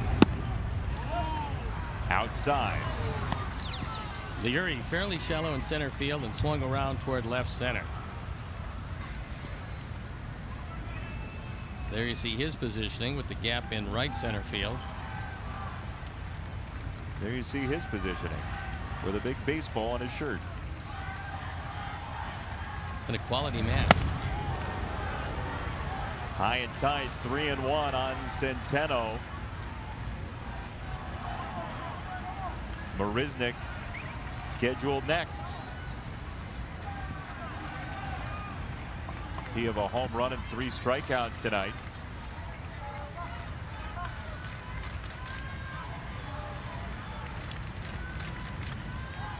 Three and 1. On the ground, second base. Yohan Moncada to Abreu, and the Sox will bat in the 11th with a tie score still on the scoreboard, 2-2.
tonight or hope you ate dinner early or breakfast plans tomorrow, we fouled something up for you. This game goes deep into the ninth. The 11th inning, tied at 2. And there you see Derek Fisher, the new left fielder for the Houston Astros. So only one remaining player on the bench. Beltran into the game. Gonzalez moves to shortstop, and Bregman over to third as Davis was pinch hit for in the top of the 11th inning. Beltran is out of the game. Fisher into the game. The only remaining position player is Brian McCann. It'll be Garcia, Moncada, and Abreu to face Martez, who's the first Houston reliever to bid for a second inning tonight. Martez is going to be a starting pitcher as his career moves forward. The stuff is just that good, but he's still very young.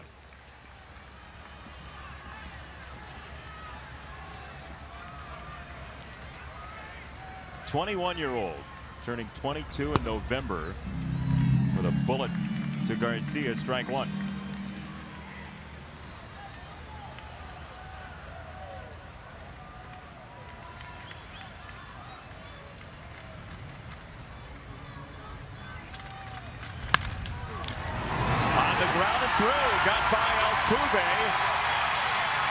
And we'll see if Altuve's hurt. Garcia's going for second. He's in there. Safe. Looks like base hit E9, and Altuve went to get the ball and stumbled. Certainly that's cause to hold your breath if you're in the Astro dugout. And it is base hit E9 and the winning run at second base. Good heads-up play by Lurie Garcia. You see Altuve trying to get the baseball. It's debatable if he'd have gotten there or not, but he stumbles. That opens a door for Lurie.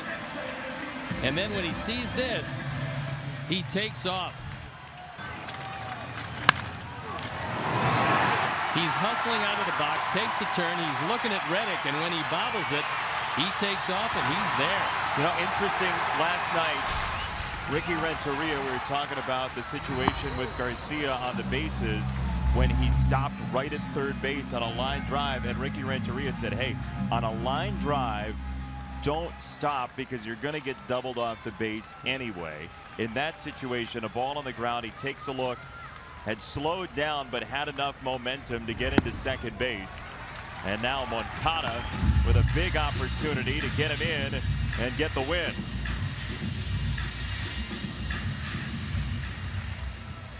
At the very least, you've got to get him to third base. There's nobody home on the left side of the infield, but Yuan's probably trying to pull it. He does. Hard hit and through. Moncada with a game winner. He tied it. He won it. 3-2 your final score.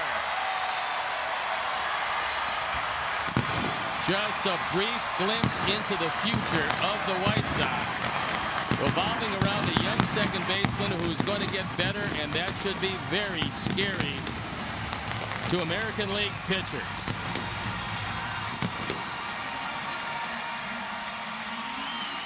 Houston gets swept again by the White Sox, and one of the cornerstones of the rebuild does the damage.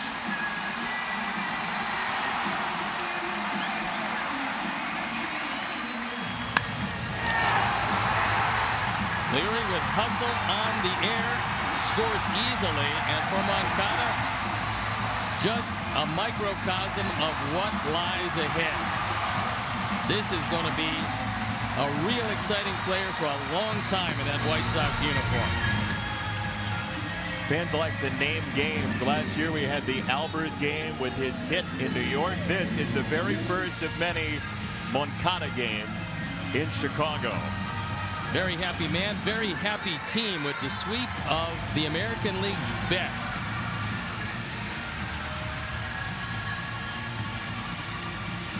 Moncada a homer against Giles and a game winner against Martez in the 11th. He'll need a new jersey for tomorrow, but that's okay. There are clubhouse attendants to do that very thing. Sox a winner. Kansas City is in tomorrow night. So, Sox win 3-2. For our producer Todd Benjaminson, our director Jim Angio, our associate producer Dave Ross, tech manager Mark Harper, and the executive producer Jim Corno Jr., our entire wonderful crew. He's Steve Stone. I'm Jason Benetti. So long from Guaranteed Rate Field in Chicago. Coming up next, Subaru Postgame Live. You've been watching Chicago White Sox baseball. A glimpse into the future on CSN. Good night.